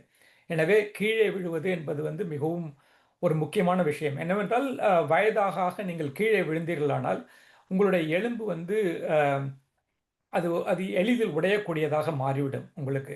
அது நிறைய பேருக்கு ஆஸ்டியோபோரோசிஸ் என்று சொல்லப்படக்கூடிய கண்டிஷன் எல்லாம் இருக்கும். அந்த எலும்பினுடைய ஒரு திறன் சக்தி குறைந்து போய் வலுவிழந்து போய் நீங்கள் விழுந்த உடனே எலும்பு எளிதாக முறிந்து போய்விடும் அவர்களுக்கு. அப்புறம் இன்னொரு முக்கியமான விஷயம் என்றால், சின்ன குழந்தைக்கு எலும்பு முறிவு ஏற்பட்டால் உடனடியாக கொஞ்ச நாளில் சரியாக போய்விடும். வயதானவர்களுக்கு எலும்பு முறிவு ஏற்பட்டால் அவர்களுக்கு மீண்டும் அது ஒட்டாது. அவளுக்கு நிறைய நாட்கள் ஏற்படும். எனவே தான் அவர்களுக்கு இந்த லாங் டெர்ம் கேர் என்பது தேவைப்படுகின்றது. பொதுவாக என்ன நடக்கிறது என்றால், அவர்கள் கீழே விழும்பொழுது அவர்களுடைய திறன்களை எல்லாம் அவர்கள் இழந்து போகின்றார்கள். அவருடைய நடமாட்டம் குறைந்து போகின்றது. அதிலிருந்து அவர்கள் மீண்டு வந்தால் கூட அவர்கள் பயப்படத் தொடங்குகின்றார்கள். அவர்கள் எங்கேயும் வெளியே போக மாட்டார்கள். தன்னிச்சையாக காரியங்களை செய்ய மாட்டார்கள். சுதந்திர செயல்பாடுகளை இழந்து போகின்றார்கள். பொதுவாக அவர்களுக்கு தன்னம்பிக்கை குறைந்து போகின்றது. எனவே வந்து ஆகக்கூடிய வகையில் விழாமல் பார்த்து கொள்ள வேண்டியது என்பது மிகவும் முக்கியமான விஷயம். அ இந்த விழுதல் என்பது வந்து ஒருவருக்கு டிமென்ஷியா இருந்தால் அதற்கான சாத்தியங்கள் இன்னும் அதிகரிக்கின்றன. அது கிட்டத்தட்ட 10ல் 8 பேர் 10 பேருக்கு டிமென்ஷியா வியாதி இருக்கிறது என்றால், அவர்களில் 8 பேர் வந்து கட்டாயமாக ஆண்டிற்கு ஒரு தடவையாவது விழுந்து விடுகிறார்கள். அதில் கிட்டத்தட்ட 3ல் 2% பேர் இரவு நேரங்களில் தான் விழுகின்றார்கள். நான் ஏற்கனவே சொன்னது போல, டிமென்ஷியாவோட ஒரு முக்கியமான அ ஒரு விளைவு என்னவென்றால், நைட் டைம் ஃபால் என்று சொல்லப்படக்கூடிய இரவில் விழுதல் என்பது. இதற்கு முக்கியமான காரணம் என்னவென்றால், அவர்கள் இருட்டில் நிலை குலைந்து போகின்றார்கள். அவர்களால் நாங்கள் நேராக நிற்கிறோமா அல்லது சாய்ந்து நிற்கிறோமா என்று அவர்களால் முழுவதுமாக தெரிந்து கொள்ள நரம்பியல் செயல்பாடுகள் குறைந்து போவதால் அவர்களுக்கு சரியாக தெரிவதில்லை. அ ஏற்கனவே நாம் சொன்ன பார்வை குறைவும் இதை இன்னும் சிக்கலாக்குகிறது. இருட்டில் அவர்களுக்கு என்ன இருக்கிறது என்று தெரியவில்லை. சுவர் எங்கே இருக்கிறது என்று தெரியவில்லை. அ தரை அது கட்டில் எங்கே இருக்கிறது? கட்டில் இடித்துக் கொள்ளாமல் எப்படி நகர்வது என்று அவர்களுக்கு தெரிய மாட்டேங்கிறது. அ மறதி இந்த மாதிரி மறதி ஏற்படுவது, அது மெமரி லாஸ் என்று சொல்லப்படக்கூடிய மறதி ஏற்படுவதற்கு முன்னரே அவர்களுடைய மோட்டார் எபிலிட்டி என்று சொல்லப்படக்கூடிய அசைவியக்கம் கெட்டுப் போகின்றது. அ முக்கியமாக வந்து அவர்களுடைய நரம்பு செயல்பாடுகள் பாதிப்படைவதால், அவர்களுடைய மோட்டார் கண்ட்ரோல் என்று சொல்லப்படக்கூடிய அசைவியக்கம் முதலில் கெட்டுப் போகின்றது. அ இதை ஒரு ஒரு ஒரு சோதனையின் மூலம் நாம் பார்க்க முடியும். கிட்டத்தட்ட நாம் இந்த தரையை பெருக்கக்கூடிய துடைப்பம் என்று சொல்லப்படக்கூடிய தடி இந்த நம்ம ஊர்ல எல்லாம் இங்கே தடியுடன் கூடிய துடைப்பம் தான் கிடைக்கின்றது. அந்த மாதிரி ஒரு துடைப்பத்தை அவருடைய கையில் குடித்து, அவருடைய வலது கை, இடது கையில் குடுத்து, அவரை இதை நேரடியாக செங்குத்தாக பிடியுங்கள் என்று சொன்னால், அவர்கள் நேரடியாக பிடித்துக் கொண்டிருக்கிறோம் என்று சொல்வார்கள். ஆனால் அவர்கள் சாயக்கூடும் அவர்கள். ஆம், இது வந்து ஆரம்ப காலத்தில் ஒற்றை கையால் செய்யும் பொழுது கொஞ்சம் சாய்வு ஏற்படும். டிமென்ஷியா அதிகமாக ஆக அவர்களுடைய 2 கையையும் வைத்து இப்படி பிடிக்க சொன்னால் கூட அவர்கள் சாய்த்து பிடிப்பதற்கான சாத்தியங்கள் இருக்கின்றன. இதற்கு காரணம் என்னவென்றால் மூளை அ லாஸ் ஆஃப் வெர்டிகாலிட்டி என்று சொல்வார்கள். செங்குத்து நிலையை இழந்து போகின்றது. அதுக்கு எப்படி நேர்க்கோடு இருக்கிறது என்று அ உணர்ந்து கொள்வது சாத்தியம் குறைந்து போகின்றது. அ இந்த இந்த நேர்க்குத்து நிலை இழந்து போவதால் தான் அவர்கள் அடிக்கடி கீழே விழுகிறார்கள். இது நாம் கிட்டத்தட்ட ஒரு ஒரு பயமூட்டக்கூடிய ஒரு வயதாக ஆக என்னெல்லாம் நடக்கக்கூடும் என்று நான் பட்டியலிட்டு சொன்னேன். அ இதையெல்லாம் வந்து ஒளி இன்றைய சமீபத்திய ஒளியியல் ஆய்வுகள் மூலமாக விளக்குகள், லைட்டிங் சயன்சஸ் இதில் இருக்கக்கூடிய ஆய்வுகள் மூலமாக எப்படி இதெல்லாம் தடுப்பதற்கு அல்லது வந்து இதற்கெல்லாம் துணை செய்வதற்கு என்னெல்லாம் நடந்து கொண்டிருக்கின்றன என்று கொஞ்சம் பார்ப்போம். அ சாதாரணமாக வெறும் அந்த காலத்தில் வந்து நான் வளர்ந்த பொழுது எங்களுடைய வீட்டில் வந்து ஒரே ஒரு பல்பு தான் எரியும். அந்த பல்பின் அடியில் தான் நாங்கள் உட்கார்ந்து படிப்போம். அந்த பல்பின் அடியில் தான் உட்கார்ந்து சாப்பிடுவோம். அங்கே தான் உட்கார்ந்து கதை பேசுவோம். அங்கே தான் எங்க அம்மா உட்கார்ந்து துணி தைப்பார்கள். எல்லா விதமும் அந்த இடத்தில் தான் நடக்கும் வந்து. அ அந்த நிலையிலிருந்து இப்பொழுது மாறி வந்து, நாம் வந்து பல்வேறு செயற்பாடுகளுக்கு தேவையான பல்வேறு விதமான ஒளியை நாம் பெற்றுக்கொள்ளலாம் என்ற ஒரு நிலைக்கு நாம் வந்திருக்கின்றோம். அப்படி இருக்கும் பொழுது நமக்கு சாய்ஸ் அதிகமா இருக்கிறது. நமக்கு தேவையான நமக்கு கிடைக்கக்கூடிய பல்வேறு விதமான விளக்குகள் கிடைக்கின்றன. இந்த விளக்குகள் எல்லாம் எப்படி பயன்படுத்தலாம் என்று கொஞ்சம் பார்க்கலாம். இதில் முக்கியமான விஷயம் 4 முக்கியமான பகுதியாக நான் பார்க்கின்றேன். முதலாவது வந்து பார்வை சார்ந்த செயல்பாடு. அதாவது விஷுவல் ஓரியன்டட் டாஸ்க் என்று ஆங்கிலத்தில் சொல்வார்கள். நீங்கள் கண்ணால் பார்த்து செய்யக்கூடிய விஷயங்கள். அதாவது சாப்பிடுவது, புத்தகம் படிப்பது அல்லது மாத்திரை சாப்பிடுவது, இந்த மாதிரி விஷயங்கள். அது நடந்து வீட்டுக்குள்ளே நடந்து பாத்ரூம் செல்வது போன்ற பார்வை சார்ந்த செயல்பாடுகள். இது ஒரு விஷயம். 2வது வந்து உடல் நலம் சார்ந்த விஷயம். 3வது வந்து நல்லுணர்வு. Mental state good good mental state என்று சொல்வார்கள். அது சார்ந்த விஷயம். 4வதாக பாதுகாப்பு. நாம் பார்த்தோம் கீழே விழுவது குறித்து. இந்த மாதிரி கீழே விழாமல் இருப்பது, அதற்காக விளக்குகளை எப்படி பயன்படுத்தலாம் என்று பார்ப்போம். ஆ முதலாவதாக செயற்பாடுகளுக்கு எந்த விதமான விளக்குகளை பயன்படுத்தலாம்? ஆ ஏற்கனவே சொன்னது போல் இதை நான் மீண்டும் வலியுறுத்தி சொல்கின்றேன். வயதாக ஆக சாதாரணமாக இருப்பவர்களை விட அதிக ஒளி தேவை. வீட்டை பிரகாசமாக வைத்துக் கொள்ளுங்கள். வீட்டில் நிறைய ஜன்னல்களை திறந்து வையுங்கள். நிறைய விளக்குகளை எப்பொழுதுமே எரிய விடுங்கள். இருட்டில் இருக்காதீர்கள். ஆ கட்டாயமாக உங்களுக்கு வந்து வயதாக ஆனால், உங்களில் வயதானவர்கள் இங்கே இருந்தார்களானால் அல்லது நீங்கள் ஒரு வயதானவர்களுக்கு பராமரித்துக் கொண்டிருந்தீர்களானால், நிறைய அ ஒளியை வீட்டில் பரவ விடுங்கள். அந்த ஒளி மிகவும் சீரானதாக இருப்பது மிகவும் முக்கியமானதாகும். அதாவது என்னவென்றால் சில வீடுகளில் பார்த்தீர்களானால் ஒரு பக்கத்தில் மிகவும் பிரகாசமாக இருக்கும், மறுபக்கத்தில் ஒரே இருட்டாக இருக்கும். இங்கே இருக்கக்கூடிய படத்தில் பார்த்தீர்களானால் நிறைய விளக்குகள் இருக்கின்றன. பல்வேறு விதமான விளக்குகள். அதாவது கூரையில் இருக்கக்கூடிய விளக்கு, தரையில் நின்றிருக்கக்கூடிய விளக்கு, செவுத்தில் பொருத்தப்பட்ட விளக்கு, இப்படி பல விளக்குகள் இருக்கின்றன. இப்படியான பலவிதமான விளக்குகளை பயன்படுத்துவதன் மூலம் அறையின் மூலம் முழுவதுமே சீரான ஒளியை எல்லா இடங்களிலும் இருப்பதாக பார்த்துக் கொள்ளுங்கள். இருட்டு மூலைகளை தவிருங்கள். ஒன்றுக்கு மேற்பட்ட விளக்குகளை பயன்படுத்துவது இந்த மாதிரி இருட்டு மூலைகளை தவிர்ப்பதற்கு மிகவும் பயனுள்ளதாக இருக்கும். இதன் கூடவே வந்து பார்வை சார்ந்த செயல்பாடுகள் உங்களுக்கு ஏதாவது இருக்கிறது என்றால், மாலை நேரத்தில் நீங்கள் புத்தகம் படிப்பீர்கள் அல்லது வேறு ஏதாவது சின்ன கைவேலை செய்வீர்கள் என்றால், அங்கே உட்கார்ந்து கொண்டிருக்கக்கூடிய இடத்தில் வந்து கூடுதல் ஒரு துணை விளக்குகளை வைத்துக் கொள்ளுங்கள். அது பெடஸ்டல் லேம்ப் என்று சொல்வார்கள். தரையில் இருக்கக்கூடிய விளக்கு அல்லது மேசை விளக்குகள், இது மாதிரியான விஷயங்களை வைத்துக் கொள்ளுங்கள். பொதுவாக அறையினுடைய ஒளி அளவை இரவு நேரத்தில் குறையுங்கள். குறைப்பது உங்களுக்கு தூக்கம் நன்றாக வருவதற்கு உதவும். ஆனால் உங்களுக்கு பார்வை சார்ந்த செயல்பாடுகளுக்கு தேவையான இடத்தை, அந்த இடத்துக்கு தேவையான வெளிச்சத்தை நீங்கள் அதிகரித்துக் கொள்ளலாம். இதற்கு வந்து டிம்மர்ஸ் என்று சொல்லப்படக்கூடிய ஒளி அளவு கட்டுப்பாடுகளை மாற்றக்கூடிய சாதனங்களை நீங்கள் பொருத்தி கொள்ளலாம். வெறும் சுவிட்ச் போடுவதற்கு பதிலாக டிம்மிங் சுவிட்ச் போட்டீங்களானால் உங்களுக்கு தேவையான அளவு வெளிச்சத்தை உங்களால் வைத்துக்கொள்ள முடியும். பொதுவில் இரவில் குறைவான ஒளியை பயன்படுத்துங்கள். ஆனால் உங்களுக்கு தேவையான இடத்தில் தேவையான அளவுக்கு ஒளியை பயன்படுத்திக் கொள்ளுங்கள். இரண்டாவதாக உடல் நலம் சார்ந்த விஷயங்களுக்கு ஒளியை எப்படி பயன்படுத்தலாம் என்று பார்க்கலாம்.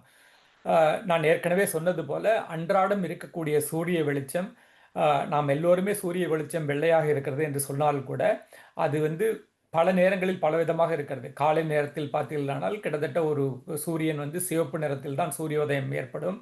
தொடர்ந்து அந்த நிறம் மாறிக்கொண்டே வந்து மதியத்தில் வந்து முழு வெள்ளையாக இருக்கும். மாலையில் மீண்டும் மஞ்சளாக தொடங்கி செவ்வானமாக மாறி சூரியன் மறைந்து போகும். இது கூடவே இது வந்து வண்ணக்கலவை மாறுவதன் அமைப்பு. இந்த ஒளியினுடைய அளவும் தொடர்ச்சியாக மாறிக்கொண்டே இருக்கும். காலை நேரத்திலும் மாலை நேரத்திலும் ஒளியினுடைய அளவு குறைச்சலாக இருக்கும். மதிய நேரத்தில் ஒளி பிரகாசமாக இருக்கும். எனவே வந்து சூரியன் நமக்கு தேவையான சரியான ஒளி என்ன என்பது என்னவென்றால் சரியான வண்ணக்கலவை இருக்க வேண்டும், சரியான ஒளி அளவு இருக்க வேண்டும். இயன்ற அளவு இயற்கைக்கு பின்பற்றி பகல் நேரம் என்றால் பகல் நேரத்தில் சூரியன் எப்படி இருக்கிறதோ அதற்கு ஏற்றபடி உங்களுடைய வீட்டுக்கான ஒளி அமைப்பை மாற்றிக்கொள்ளுங்கள். நாம் சொன்னோம், காலையில் எல்லோருக்கும் வயதாக ஆக அதிக ஒளி தேவைப்படுகின்றது. வயதாகும் பொழுது உங்களுடைய உயிர் கடிகாரம் துண்டுபட்டு போகின்றது என்று சொன்னோம்.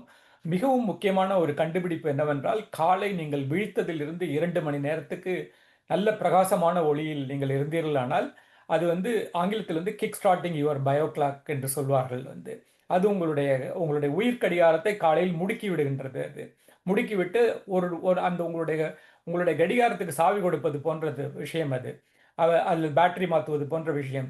அப்படி அதற்கு ஒரு உயிர் பெற்றால் உங்களால் மற்ற நேரத்தில் தொடர்ச்சியாக உங்களால் நன்றாக செயல்பட்டு கொண்டே இருக்க முடியும். எனவே விழித்து ஒரு 2 மணி நேரத்துக்கு பிரகாசமான வெளிச்சத்தில் இருங்கள். சுறுசுறுப்பான நடவடிக்கைகளை வைத்துக் கொள்ளுங்கள். காலையில் எழுந்தவுடன் சோம்பேறித்தனமாக உட்காராமல் காலையில் எழுந்தவுடன் மெதுவாக இல்லத்துக்குள்ளும் அல்லது இல்லத்துக்கு வெளியிலும் கொஞ்சம் கொஞ்சமாக நடக்க முயற்சி செய்யுங்கள். நல்ல உணவை காட்டிலும் நிறைய பேர் சொல்வார்கள் breakfast is the important meal for the day அப்படி என்று சொல்வார்கள். ஆனால் நல்ல உணவை காட்டிலும் நல்ல ஒளி மிகவும் அதிக பயன் தருகிறது என்று இப்பொழுது கண்டுபிடித்திருக்கிறார்கள். வெளியே சென்று நடங்கள். உங்களால் பட்டினி கிடக்க முடியும், ஒருவேளை பட்டினி கிடக்க முடியும். ஆனால் நீங்கள் இருட்டில் இருந்தீர்களானால் உங்களால் அதிகமாக செயல்பட முடியாது. எனவே வந்து காலையில் இயன்ற அளவுக்கு வெளியே சென்று நடக்கவும். இதை வந்து நான் மீண்டும் மீண்டும் வலியுறுத்தி சொல்ல விரும்புகின்றேன். வெளியில் சென்று நடப்பது குறிப்பாக காலை நேரத்தில் வயோதிகர்களுக்கு மிகவும் மிகவும் முக்கியமானது. ஏனென்றால் அது இந்த காலச்சீர்மை பயாலஜிக்கல் கிளாக் அல்லது சிர்கேடியன் ரிதம் என்று சொல்லப்படக்கூடிய அமைப்பை உங்களுக்கு ஒழுங்குபடுத்தி தருகின்றது. அது உங்களுக்கு உற்சாகத்தை தரும். தன்னாலே நீங்கள் காலையில் வெளியே சென்று பார்த்தீர்களானால் உங்களுக்கு ஒரு உற்சாகம், சூரிய வெளிச்சத்தை கண்டவுடனே உங்களுக்கு ஒரு உற்சாகம் ஏற்படும். அதனால் உங்களுடைய நோய் எதிர்ப்பு திறன் இம்யூனிட்டி என்பது அதிகரிக்கும்.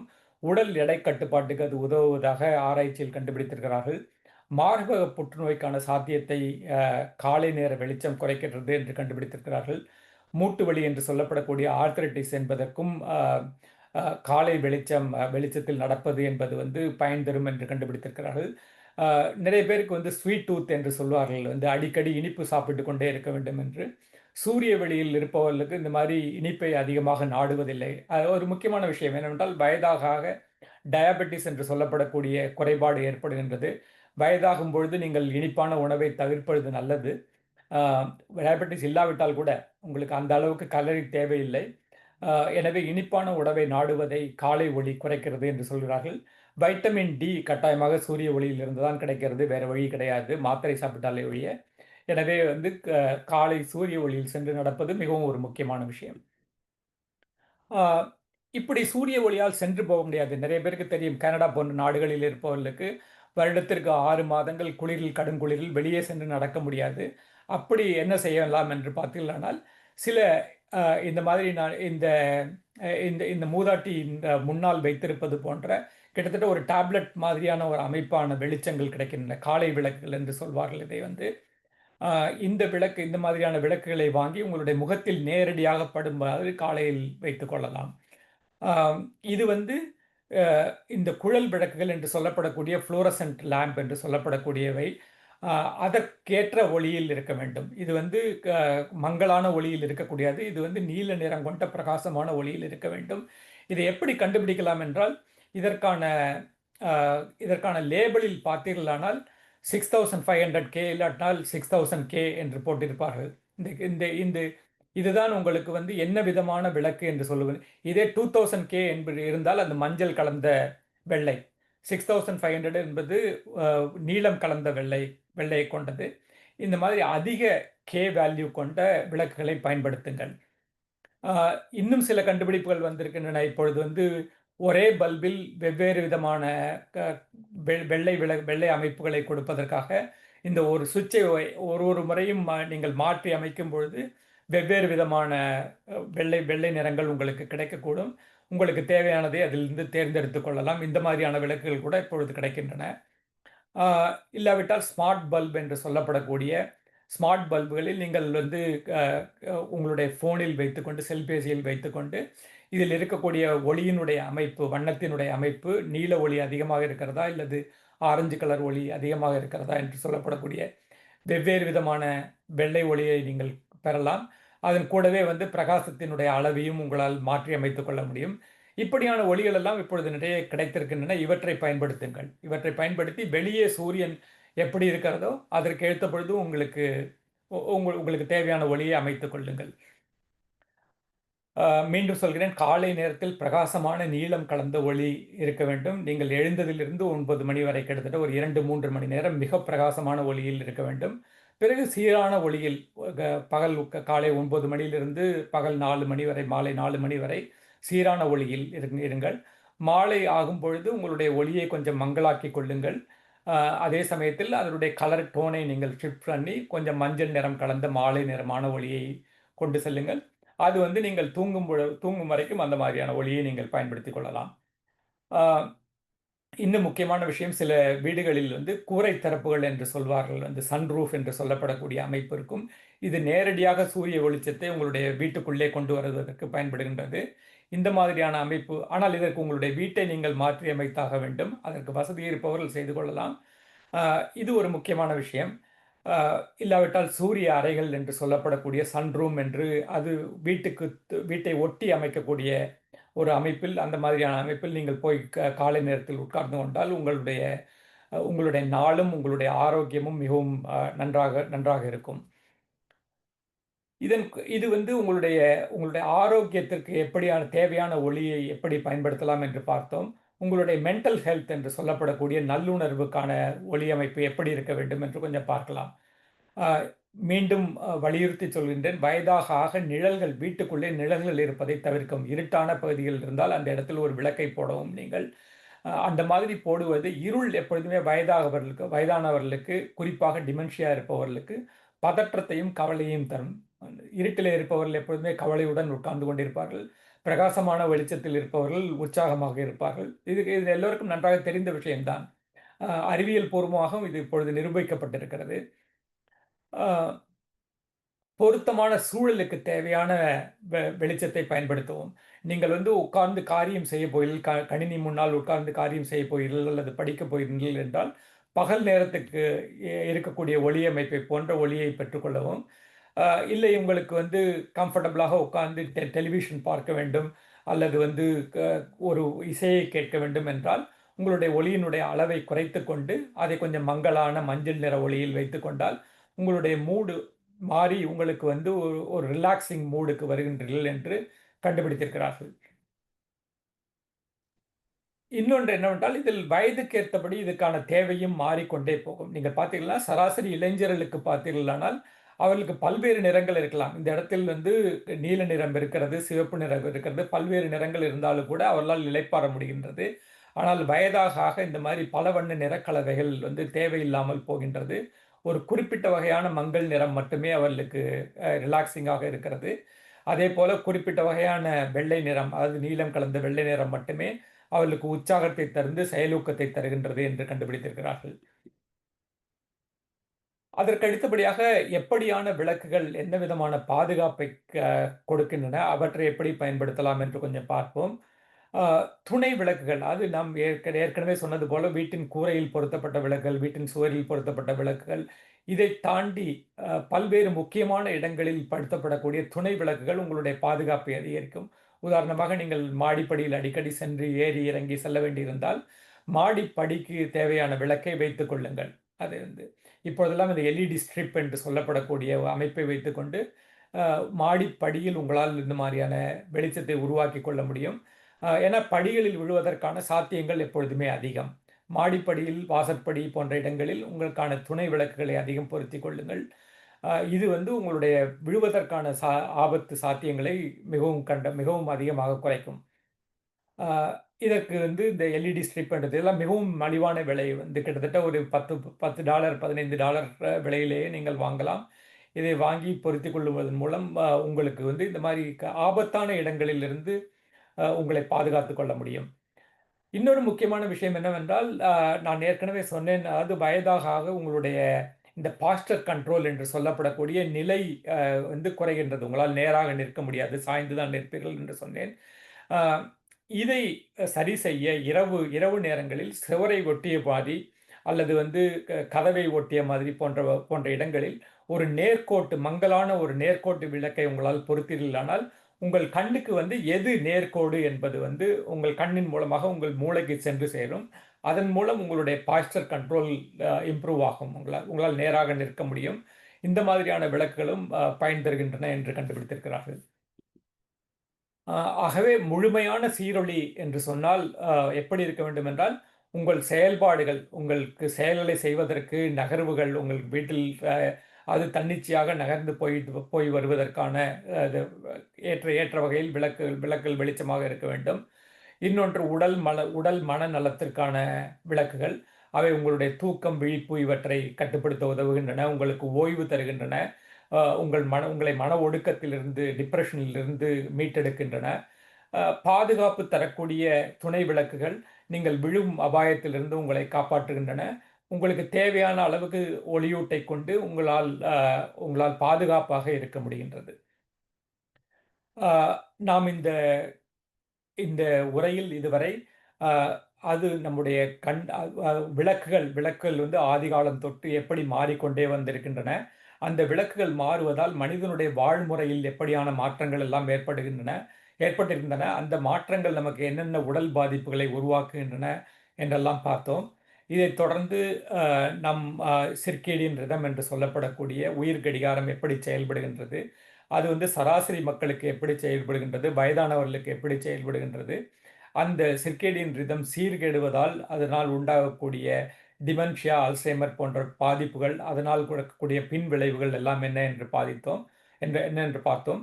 இதைத் தொடர்ந்து எந்த விதமான விளக்குகளை, எந்த விதமான சமயத்தில் பயன்படுத்துவதன் மூலம், நாம் இதற்கான இதிலிருந்து நம்மை மீட்டெடுத்துக் கொள்ளலாம். இதிலிருந்து நம்முடைய வாழ்வை நன்றாக மேம்படுத்திக் கொள்ளலாம் என்று பார்த்தோம். அ ஒட்டுமொத்தமாக இது உங்களுக்கு வந்து ஒளியை பயன்படுத்தி இன்றளவின் பாற்பட்ட ஒளி ஆராய்ச்சியிலிருந்து தெரியக்கூடிய விஷயங்கள் வைத்துக்கொண்டு, உங்களுக்கு ஒளி எப்படியெல்லாம் பயனுள்ளதாக இருக்கும் என்று ஓரளவு புரிந்து கொண்டிருப்பீர்கள் என்று நம்புகின்றேன்.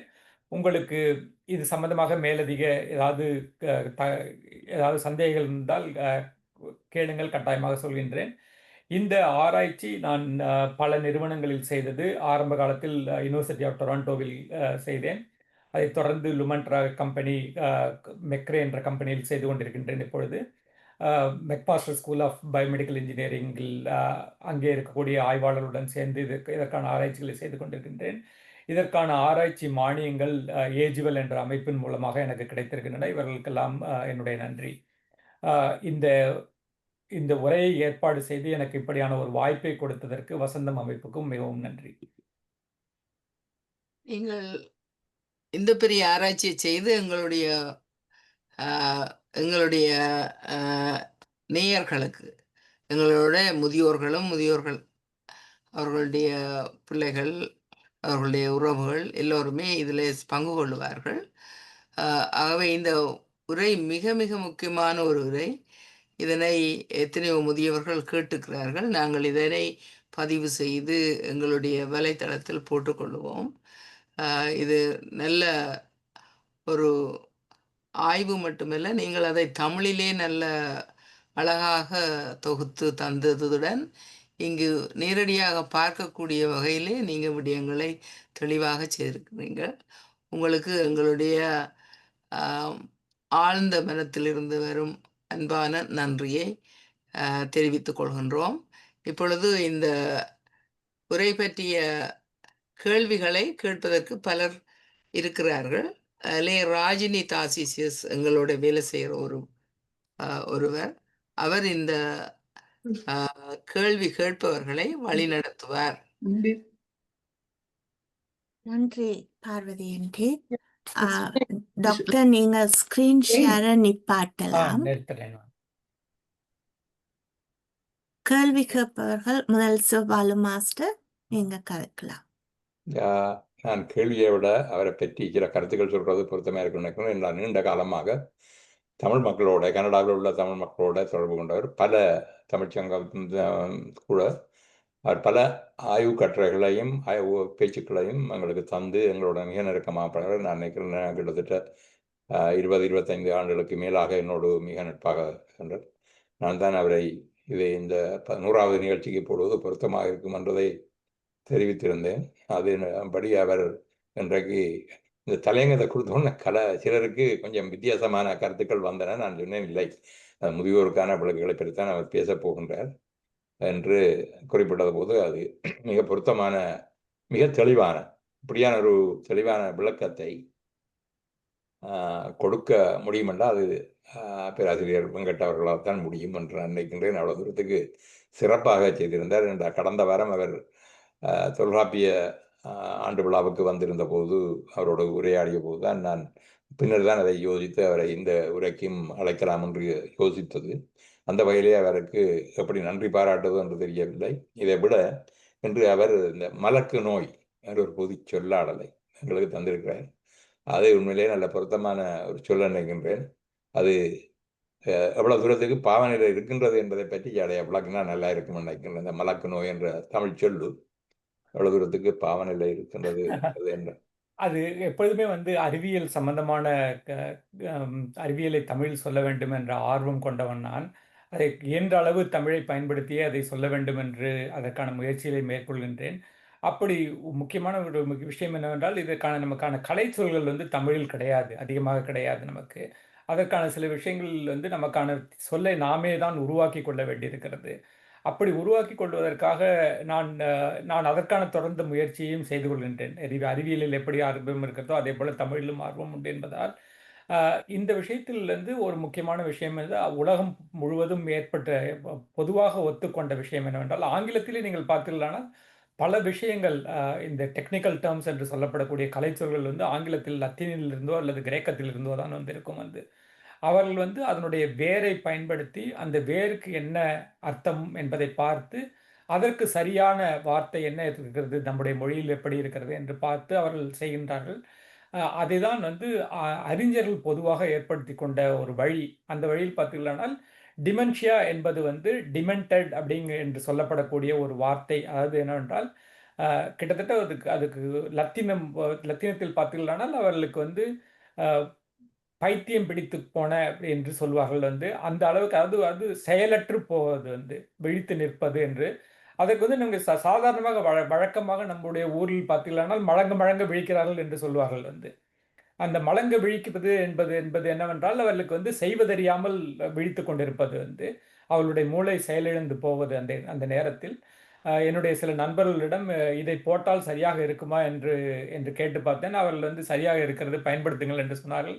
எனவே நான் டிமென்ஷியா என்பதற்கு நானாகத்தான் பயன்படுத்துகின்றேன். இது எனக்கு அவர்கள் என்ன பயன்படுத்துகிறார்கள் என்று தெரியவில்லை. நான் தேடிய வகையில் எனக்கு கிடைக்கவில்லை.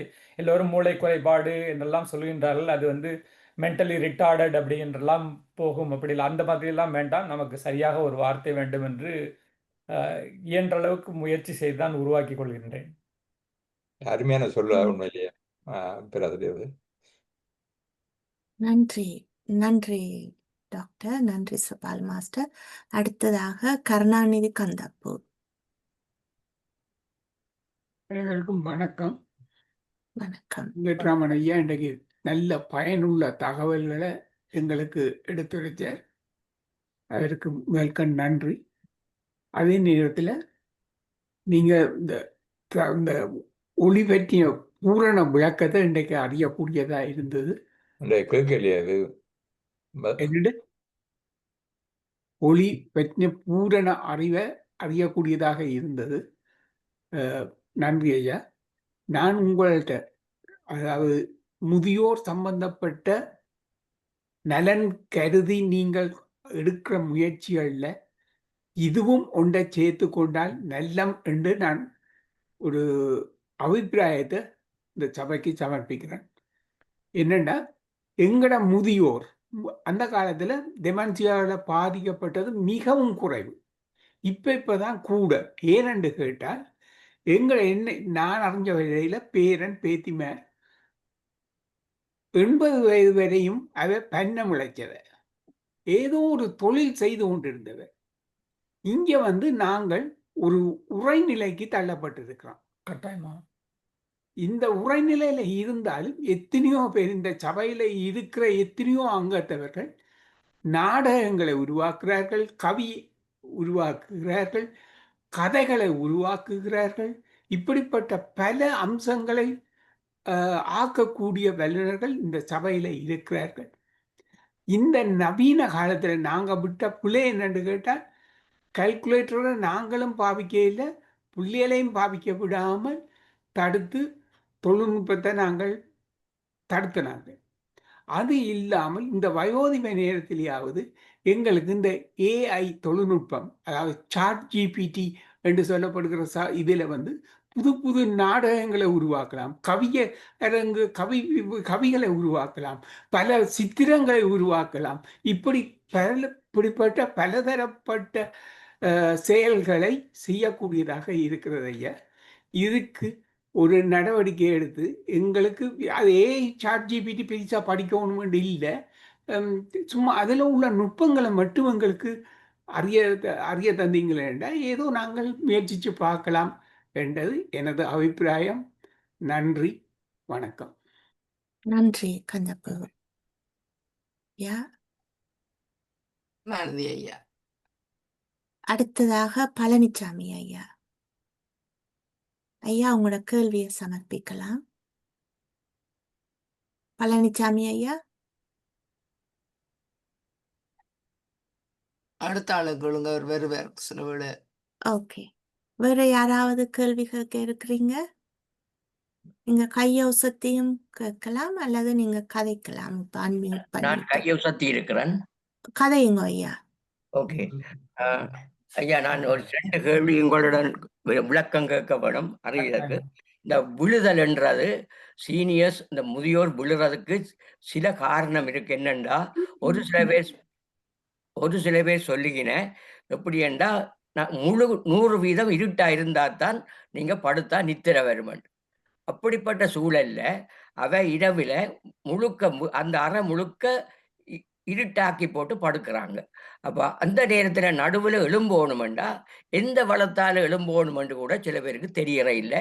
அப்படிப்பட்ட சந்தர்ப்பத்துல விழுறது கூடுதலாக இருக்குது. அப்படி முழுக்க இருட்டாக்கிட்டு படுக்கிறது நல்லதா கூடாதா என்றது ஒன்று. அடுத்தது நீங்க வந்து இந்த சூரிய ஒளி வீட்டுக்குள்ள வர வேணும்னு சொன்னீங்க. அது எங்கட ஊர்ல 4 சார் வீடுன்னு சொல்லி இருக்கும். அது நடுவில துறந்த வழி இருக்கும். கட்டாயமா. அது அங்க சரியா இருக்கும். இங்க கனடாவ பொறுத்தவரையில அப்படி தொறந்து வச்சா, சினோ எங்கட வீட்டுக்குள்ள வந்து விழுந்துரும். அது எங்களுக்கு நடைமுறைக்கு கனடாவ பொறுத்தவரையில சரி வராது. அந்த வெளிச்சம் வராது. ஜன்னல்கள் இருந்து அந்த வெளிச்சம் தான் வருமோ தவிர, அந்த நால்சார் வீடுகள்ல வச்ச மாரி அந்த இயற்கையான வெளிச்சம் வராது. மற்றது இந்த கட்டராக்ட் என்ற கண்புரை வர்றது, ஒருக்கா வந்து ஆப்பரேஷன் செய்தா 2வது தரம் வர வாய்ப்புண்டா? ஓகே. நீங்க வந்து 3 கேள்வி கேட்டிருக்கீங்க. ஒண்ணு ஒண்ணா நான் பதில் சொல்றேன் நான் வந்து. முதலாவது கேள்வி வந்து மிகவும் அற்புதமான கேள்வி அது வந்து. அது இருட்டில் தான் தூங்க வேண்டுமா? அப்படி இருட்டிலிருந்து நீங்கள் எழுந்து கொள்ளும் பொழுது, கீழே விழுவதற்கான சாத்தியங்கள் இருக்கின்றன. எப்படி வந்து உங்களுக்கான நீங்கள் அது வயதாக ஆக ஒரு முக்கியமான ஒரு விஷயம் என்னவென்றால், அவர்களுக்கு ஆங்கிலத்தில் சொல்வார்கள் பிளாடர் கண்ட்ரோல் என்று. அவர்களுக்கான ஒரு இரவு வயதானவர்களுக்கு வந்து ஒரு 2, 3 தடவை எழுந்து எழுந்து பாத்ரூம் போக வேண்டியிருக்கும் அவர்களுக்கு. சிறுவர்களைப் போல வந்து அவர்களால் தொடர்ச்சியாக தூங்க முடியாது. இரவு ஒரு 2 தடவையாவது எழுந்து போக வேண்டியிருக்கும். அதனால் விழுவதற்கான சாத்தியங்கள் அதிகம். கட்டாயமாக வந்து இதை பற்றி நிறைய ஆராய்ச்சிகள் நடந்து கொண்டிருக்கின்றன. அ முக்கியமான விஷயம் என்னவென்றால், கூடிய அளவு இருட்டில் படுத்துக் கொள்வது நல்லது. அது வந்து முழுக்க முழுக்க இருட்டாக இருக்க வேண்டும் என்ற அவசியம் இல்லை. அ எப்படி என்றால், உங்களுடைய கட்டிலுக்கு அடியில், உங்களுடைய கட்டிலை ஒட்டினாற்போல் நான் எப்பொழுதும் இந்த படிக்கட்டில் உங்களுக்கு அந்த எல்இடி ஸ்ட்ரிப் லைட் என்று காட்டினேன் அல்லவா? அதைப் போல வந்து உங்களுடைய கட்டிலுக்கு அடியில், கட்டிலை சுற்றினால் போல் உங்களுக்கு கட்டிலுக்கு அடியில் விளக்குகளை பொருத்திக் கொள்ளலாம் உங்களுக்கு. அதை வந்து மிகவும் மங்கலான அளவு, முழுக்க இருட்டிலிருந்து நீங்கள் எழுந்து பார்க்கும் பொழுது, மங்கலான வெளிச்சம் இருந்தாலே உங்களுடைய கண்ணுக்கு நன்றாக பிரகாசமாகத்தான் தெரியும் அது வந்து. அதனால் அதிக பிரகாசமாக அதை வைத்துக் கொள்ள வேண்டும் என்ற அவசியம் இல்லை. அதை வந்து மங்கலான அளவுக்கு நேரடியாக உங்களுடைய முகத்தில் படாமல், மறைமுகமாக தரையையோ அல்லது வழியையோ வெளிச்சம் காட்டக்கூடிய ஒரு விளக்கு அமைப்பை நீங்கள் பொருத்திக் கொண்டீர்களானால், அது கட்டாயமாக உங்களுக்கு தூக்கத்தை கெடுக்காது. அதே சமயத்தில் உங்களுக்கு ஆபத்தை ஆபத்தையும் குறைக்கும். இது கூடவே வந்து நீங்கள் இது கேட்டதனால் இதை சொல்கின்றேன். என்னுடைய ஆராய்ச்சி ஒரு முக்கியமான ஒரு ஆராய்ச்சியினுடைய ஒரு பகுதி என்னவென்றால், நான் வந்து ரொம்பவும் அதிகமாக டெக்னிக்கல் விஷயங்களுக்கெல்லாம் போகக்கூடாது என்று அதைப் பற்றி சொல்லவில்லை. நான் வந்து இப்பொழுது ஸ்மார்ட் ஸ்மார்ட் லைட்ஸ் என்று சொல்லப்படக்கூடிய புத்திசாலி விளக்குகள் என்று சொல்லப்படக்கூடிய அமைப்புகளை வந்து உருவாக்குவதை பற்றி ஆராய்ச்சி செய்து கொண்டிருக்கின்றேன். அதில் ஒரு முக்கியமான ஒரு விஷயம் என்னவென்றால், உங்களுடைய படுக்கையில் வந்து ஒரு சென்சார் இருக்கும். உங்கள் படுக்கையில் வந்து நீங்கள் படுத்திருக்கிறீர்களா, படுக்கையிலிருந்து எழுந்து விட்டீர்களா என்றால் அதனால் கண்டுபிடிக்க முடியும். நீங்கள் எழுந்திருக்கும் பொழுது உங்களுடைய எழுந்திருக்கும் தன்மையை உணர்ந்து கொண்டு, அதற்கேற்றபடி மெதுவாக வெளிச்சத்தை கொஞ்சம் கொஞ்சமாக கூட்டிக் கொண்டே வந்து உங்களுக்கு தேவையான அளவு உங்களுடைய கண் பார்வைக்கு தேவையான அளவு தனிப்பட்ட முறையில் அதை சரி செய்து கொள்ளலாம். அதற்கான வெளிச்சத்தை உங்களுக்கு வந்து எழுந்து நடப்பதற்கு, பாத்ரூம் சென்று வருவதற்கு தேவையான சரியான வழியை காட்டி, அதை சரியான அளவை வைத்துக்கிட்டு, அதே சமயத்தில் தூக்கத்தை கெடுக்காமல், திருப்பி வந்தால் உங்களுக்கு தூக்கம் வரக்கூடிய அளவுக்கு ஒளியமைப்பை கொடுத்து பயணக்கொடியை பற்றி அதை பற்றி தான் அந்த மாதிரியான ஒரு விளக்குகளை உருவாக்குவது பற்றி தான் என்னுடைய நிறுவனத்தின் வழியாக இப்பொழுது நான் ஆராய்ச்சி செய்து கொண்டிருக்கின்றேன். இன்னும் அது ஆராய்ச்சி நிலையில் தான் இருக்கிறது. இன்னும் 2, 3 வருடங்களில் அது விற்பனைக்கு வரும் என்று நினைக்கிறேன் என்னுடைய நிறுவனத்தின் வழியாக. அது அது ஒரு விஷயம். 2வது விஷயம் என்னவென்றால், நீங்கள் இந்த ஊரில் இருக்கக்கூடிய இந்த ஊரிலெல்லாம் வந்து சூரிய வெளிச்சம் வந்து வீட்டுக்குள்ளே வரும். இங்கே வருவதற்கான சாத்தியங்கள் இல்லை என்று சொன்னீர்கள். எங்கள் ஊர் பக்கம் நான் தஞ்சாவூர்காரன். எங்க ஊர் பக்கம் அது வந்து முற்றம் என்று சொல்வார்கள் வந்து. இந்த முற்றத்தின் வழியாக வெளிச்சம் வீட்டுக்குள்ளே வரும். நடு வீட்டில் திறப்பு இருக்கும். அந்த திறப்பின் வழியாக சூரிய வெளிச்சம் உள்ளே வரும் அது வந்து. இங்கே வந்து அதற்காக நேரடியாக உங்களால் திறந்து வைக்க முடியாவிட்டாலும், சன்ரூஃப் என்று சொல்லப்படக்கூடிய அமைப்புகள் இருக்கின்றன. அது என்னவென்றால், உங்களுடைய கூரையில் ஒரு சில பகுதியை எடுத்துவிட்டு, அந்த இடத்தில் கண்ணாடியை பொருத்திக் கொண்டு, முழுக்க முழுக்க அதை சீல் பண்ணி விடுவார்கள். அது வழியாக குளிர்காற்று வர முடியாது, பனி வர முடியாது. அப்படி அதை சீல் பண்ணிவிட்டு, வெறும் வெளிச்சம் மட்டுமே வீட்டுக்குள் வரக்கூடியது. என்னுடைய வீட்டில் நான் அந்த மாதிரி வைத்திருக்கிறேன் இப்பொழுது. இந்த மாதிரி வந்து சன்ரூஃப் என்று சொல்லப்படக்கூடிய அமைப்புகள் இருக்கின்றன. அதை பொருத்திக் கொள்ளலாம் கட்டாயமாக.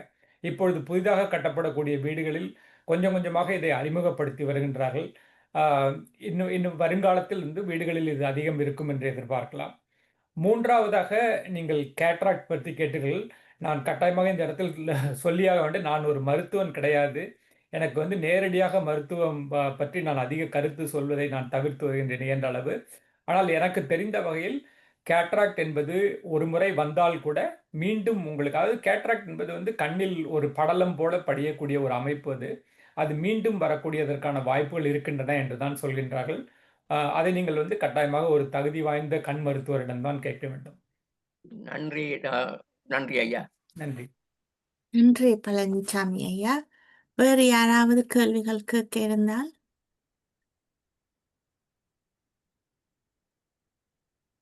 கோயிலின் கேள்வி இருக்கா? எஸ், நான் கேட்க விரும்புகிறேன். இல்ல எனக்கு ஒரு செ- கேள்வி. Selva Thank you. ஐயா, கோ ஹெட். செல்வா, சொல்லுங்க. என்றால் இவருடைய ஆராய்ச்சியிலே எங்கேயாவது எங்களுடைய பாரம்பரிய தீபங்களை பற்றி ஆராய்ச்சி செய்யக்கூடிய சந்தர்ப்பம் கிடைத்ததா? இந்த தீபங்களுக்கு உபயோகிக்கிற எண்ணெய் இப்ப விளம்பரப்படுத்துகிறார்கள், பஞ்சதீப எண்ணெய். அதே போல அந்த தீபங்களில் பயன்படுத்தப்பட்ட வெவ்வேறு வகையான திதிகள், அதுகளை பற்றி ஏதாவது இவர்கிட்ட ஆராய்ச்சி இருந்ததா என்றது என்னுடைய ஒரு கேள்வி. மற்றது, இந்த மெலட்டோனின் சுரப்பி படுக்கை அறையில இருட்டு இருந்தால்தான் சுரக்கும் அல்லது சிவந்த ஒளி மாத்திரம் இருக்கலாம் அப்படியும் ஒரு கருத்து இருக்குது. அப்ப என்னுடைய பரிந்துரை என்னென்றால், இதுக்கு மோஷன் சென்சர் லேம்ப் கண்டிப்பா ரொம்ப சீப்பா கிடைக்குது.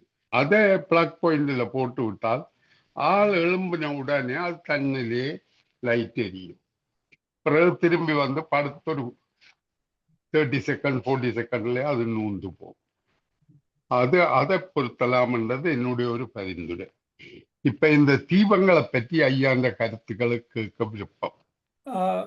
நான் வந்து இந்த தீபங்கள் பற்றியெல்லாம் நான் எந்த விதத்திலும் ஆராய்ச்சி செய்ததில்லை. முக்கியமாக நீங்கள் பார்த்தீர்களானால் நம்முடைய பாரம்பரிய விளக்குகள் எல்லாம், எண்ணெய் போட்டு எரியக்கூடிய விளக்குகள் எல்லாம் வந்து அதுக்கான எண்ணெய்க்கான செலவு, எண்ணெய்க்கான ஒரு அதற்கான அது சூழலுக்கு உண்டாக்கக்கூடிய, அதிலிருந்து வரக்கூடிய கரி, அதை பராமரிக்கக்கூடிய செலவு எல்லாவற்றையும் கூட்டி பார்த்தீர்களானால் நவீன விஞ்ஞானத்தின் அடிப்படையில் கிடைக்கக்கூடிய விளக்குகள் வந்து விளக்குடன் விலை அடிப்படையில் ஒப்பிடுவது வந்து மிகவும் கடினம். அவையெல்லாம் வந்து கிட்டத்தட்ட 100 மடங்கு விலை அதிகம். வந்து நம்ம ஊரில் வந்து ஒரு $2 வந்து நீங்கள் செலவழித்து கொண்டீர்களானால் அது வந்து ஒரு மாதத்திற்கு உங்களுக்கு தேவைப்பட்டது என்றால் நீங்கள் கிட்டத்தட்ட 5 வருடங்களுக்கு $2 நீங்கள் அந்த விளக்கை எரிக்க முடிகின்றது. அதனால் நவீன விஞ்ஞானத்தின் அடிப்படையில் கிடைத்த விளக்குகள் வந்து செயல்பாட்டுக்கு ஏற்ற வகையில், அது லைட்டிங் என்று சொல்லப்படும்போது 2 விதமான லைட்டிங்கள் இருக்கின்றன. ஒன்று வந்து உங்களுக்கு மனதுக்கு பிடித்தமான ஒரு விளக்கு என்று, அது தீபத்தை கொளுத்தி வைத்தால் மனதுக்கு நிறைவாக இருக்கும். கார்த்திகை என்றோ அல்லது வந்து சாமி அறையிலோ இல்லை சாதாரணமாக இருக்கக்கூடிய வீட்டில் இருக்கக்கூடிய ஒளியிலையோ நம்முடைய ஒரு அகல் விளக்கையோ அல்லது ஒரு மெழுகுவத்தியோ குறைத்து விட்டால் கட்டாயமாக வந்து அதனுடைய அழகு அதிகம்தான். வந்து குத்துவிளக்கு போன்றவை இன்னும் அழகை அதிகரிக்கின்றன. இது வந்து ஈஸ்தட்டிக் லைட் என்று சொல்வார்கள், வந்து அழகு சார்ந்த விளக்குகள் என்று. இதுக்கு வந்து பயன்பாடு மூலமாக இவற்றை ஆராய்வது வந்து மிகவும் கடினம். ஏனென்றால் இவை வந்து நம்முடைய மனதுக்கு பிடித்தமாக இருக்கின்றன, அவ்வளவுதான். வந்து பயன்பாடு என்று சொல்லப்படும்போது இந்த மாதிரி விளக்கு விழுவதை தடுப்பது அல்லது உங்களுக்கு படிப்பதற்கு தேவையான விளக்கு என்றெல்லாம் பார்க்கும் பொழுது நவீன விஞ்ஞானத்தின் அடிப்படையில் இருக்கக்கூடிய விளக்குகள் மிகவும் உதவியாக இருக்கின்றன என்று கட்டாயமாக சொல்ல முடியும். இரண்டாவதாக நீங்கள் சொன்ன விஷயம் வந்து அதுவும் சரியான விஷயம்தான். அது இந்த மோஷன் சென்சர் ஆக்டிவேட்டட் லைட் என்று சொல்லப்படக்கூடிய விளக்குகளை வந்து நீங்கள் பயன்படுத்தி கொள்ளலாம். அவ்வாறு பயன்படுத்தி கொள்ளும்பொழுது 2 விஷயங்கள். ஒன்று என்னவென்றால், நீங்கள் சொன்னது போல கட்டாயமாக அது வந்து அதில் வந்து ப்ளூ லைட் இருக்கக்கூடாது, அதில் நீல வெளிச்சம் இருக்கக்கூடாது. ஏனென்றால் நீல வெளிச்சம் படும்பொழுது, உங்கள் கண்ணில் படும்பொழுது உங்களுடைய மெலட்டோனினுடைய சுரப்பு குறைந்து போகின்றது, உங்களுடைய தூக்கம் கெடுகின்றது. எனவே சிவப்பு நிறம் கொண்ட விளக்காக இருந்தால் அல்லது வார்ம் ஒயிட் என்று சொல்லப்படக்கூடிய ஒரு மெழுகுவத்தி மாதிரியான ஒரு தீபத்தை போன்ற ஒரு ஒளி அமைப்பை தரக்கூடிய ஒரு விளக்காக இருந்தால் அது பரவாயில்லை, அதை பயன்படுத்தி கொள்ளலாம். இன்னொன்று வந்து இதை நேரடியாக கண் அளவில், கண்மட்ட அளவில் உட்கார்ந்து நின்று பார்க்கக்கூடிய அளவில் பொருத்திக் கொள்வதை விட கால் அடி அளவில், அதாவது சில இடங்களில் வந்து நீங்கள் பார்த்திருப்பீர்கள் வந்து பிளக் பாயிண்ட் எல்லாம் காலடியில் வைத்திருப்பார்கள். அந்த மாதிரி வந்து காலடியில் வைத்தீர்களானால் நேரடியாக தரையில் அந்த வெளிச்சம் போகும். உங்களுடைய கண்ணில் அந்த வெளிச்சம் படாது. அந்த மாதிரி படுவதாலும் உங்களுடைய தூக்கம் கெடாமல் உங்களால் வழியை கண்டுபிடித்து போக முடியும் கட்டாயமாக. நன்றி நன்றி டாக்டர். வேறு யாராவது உங்களுடைய கேள்விகள்?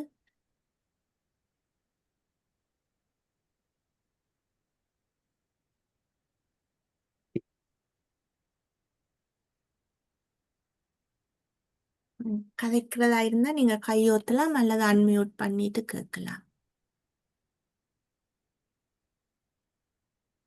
இப்போ அந்த டாக்டர் கட்ராக்ட்ல லென்ஸ் ரீப்ளேஸ்மெண்ட் செய்துடுறாங்க, கட்ராக்ட் ஆப்ரேஷன் டைம். அப்போ அதுவும் திரும்ப வர்றதுக்கான சான்ஸ் இன்னும் கொடுத்துட்டு தான் இருக்குதா? இந்த மாதிரி ஏதாவது? எனக்கு வந்து இந்த இந்த மாதிரி மருத்துவம் சம்பந்தமான விஷயங்கள்ல வந்து நேரடியாக நான் கருத்து சொல்றதை தவிர்க்கிறேன். ஏனென்றால் முக்கியமான விஷயம் என்னவென்றால், மருத்துவம் என்று வரும்பொழுது தனிநபர்கள் சம்பந்தப்பட்ட விஷயம். உங்களுடைய உடல் அமைப்பு உங்களுக்கு அது எனக்கு ஒத்துக்கொள்ளக்கூடிய மருந்து வந்து உங்களுக்கு ஒத்துக்கொள்ளக்கூடும் என்று நான் கட்டாயமாக சொல்ல மாட்டேன் என்று. அதே போல சிலருக்கு அவருடைய கண்ணுக்குடைய அவருடைய கண்ணில் இருக்கக்கூடிய அமைப்பு, அங்கே வளரக்கூடிய புரையினுடைய அமைப்பு போன்றவற்றை தெரிந்து கொண்டுதான் இதற்கான விடையை சொல்ல முடியும்.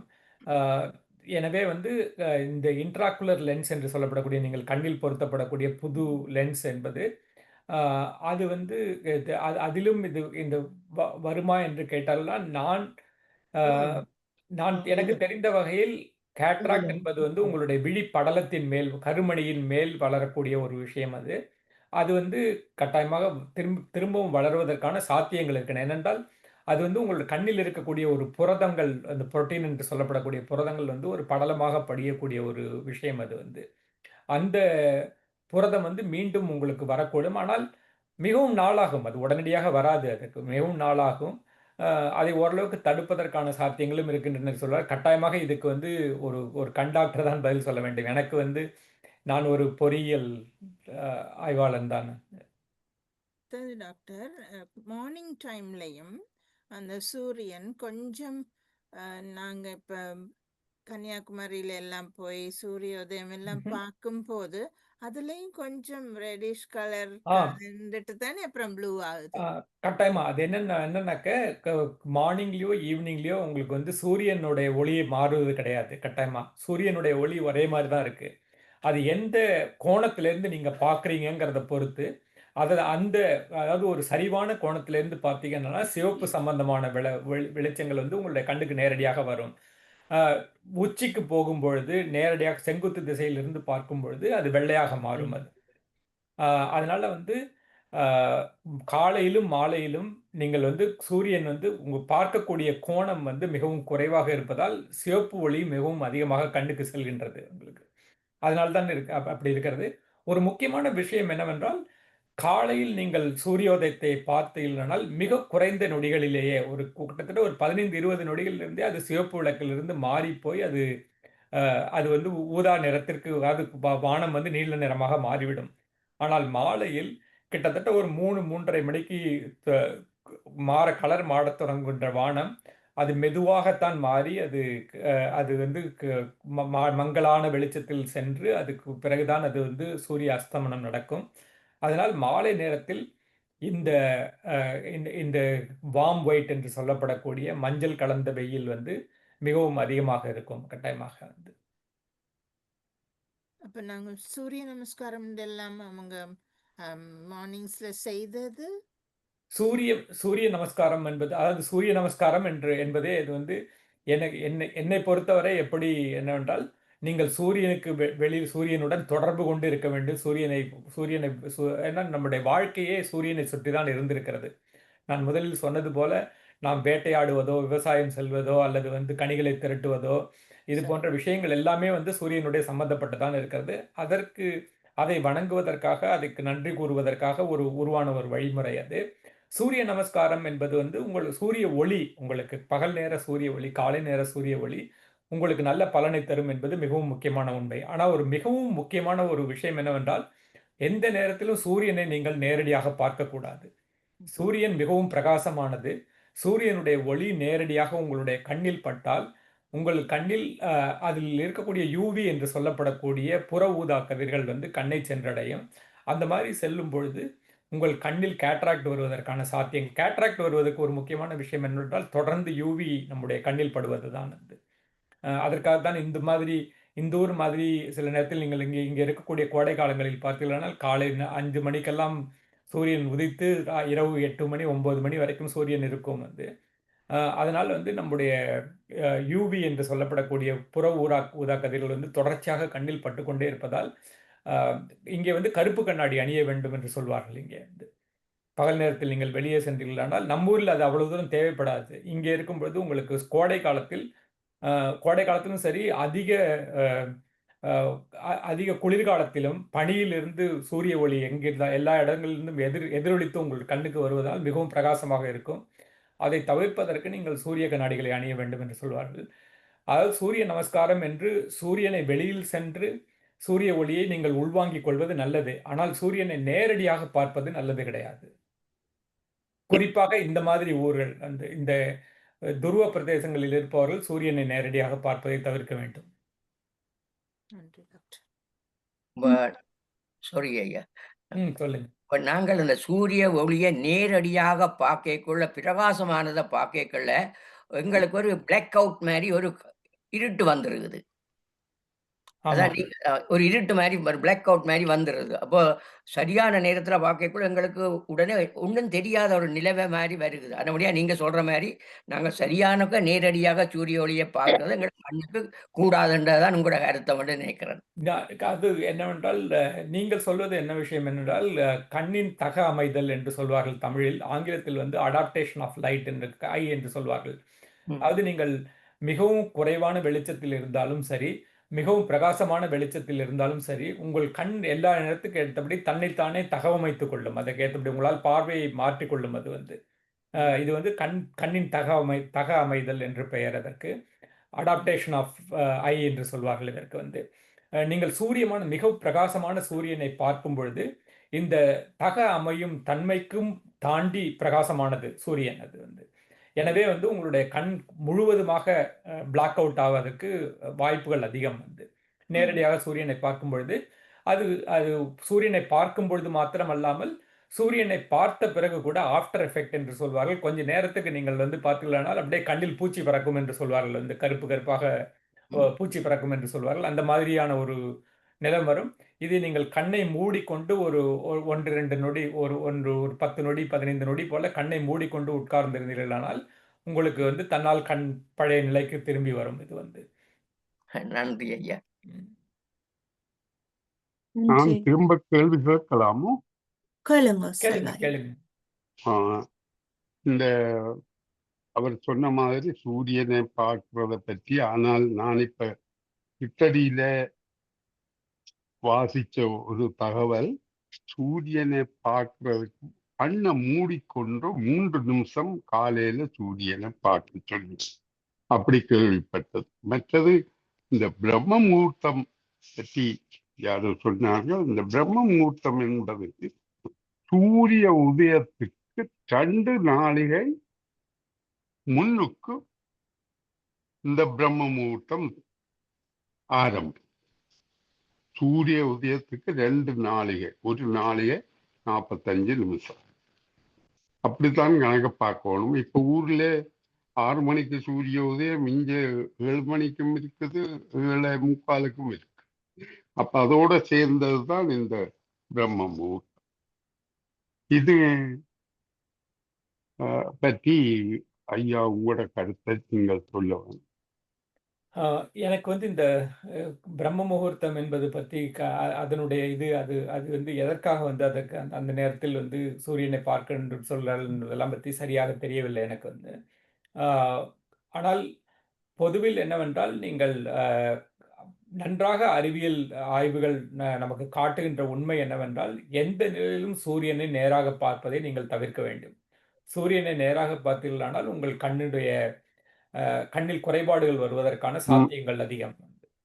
அந்த பூச்சி பறக்கிற ஆமா, ஒன்று உடனடியாக உங்கள் கண்ணில் அவர் சொன்னது போல பிளாக் அவுட் என்று சொல்லப்படக்கூடிய கருமை படர்வதற்கான சாத்தியங்கள் இருக்குன்னா அது உடனடி விளைவு. நீண்ட ம். நாளைக்கு நீங்கள் இப்படி அடிக்கடி தினமும் பார்த்து கொண்டே இருந்தீர்களானால் உங்கள் கண்ணில் கேட்ராக்ட் வரும் கட்டாயமாக. ம்.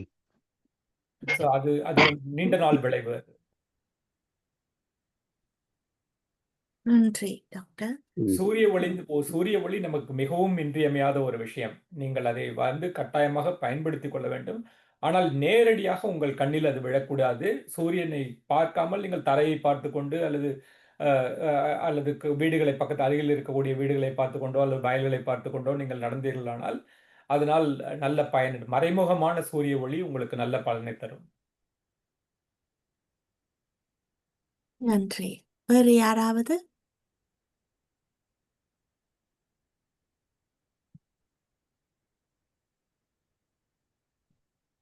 பார்வதி ஆண்டி.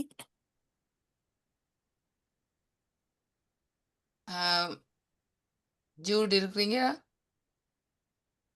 இருக்கிறேன். இல்ல. வேற கேள்வி கேட்கிறார்கள். உங்களுக்கு கையெத்தாமல் நேரடியாக கேள்வி கேட்கிறார்கள் இருந்தா கேளுங்கள். ஒரு ஒரு காமெண்ட் தானே ஆண்டி. ஓ ஆம், ஆ, வெங்கட் சார் ரொம்ப நன்றி. மிகவும் அழகான ஒரு ஆ, கருத்து பகிர்வு. பல வருடங்கள் செய்யக்கூடிய ஒரு ஆய்வை ஒரு மணி நேரத்திலே ஆம், சுருக்கி அதுவும் எல்லாருக்கும் புரிகிற ஒரு தமிழிலே நற்றமிழிலே பகிர முடிந்தது. அது ஒரு மிகப்பெரிய ஒரு ஆச்சரியம்.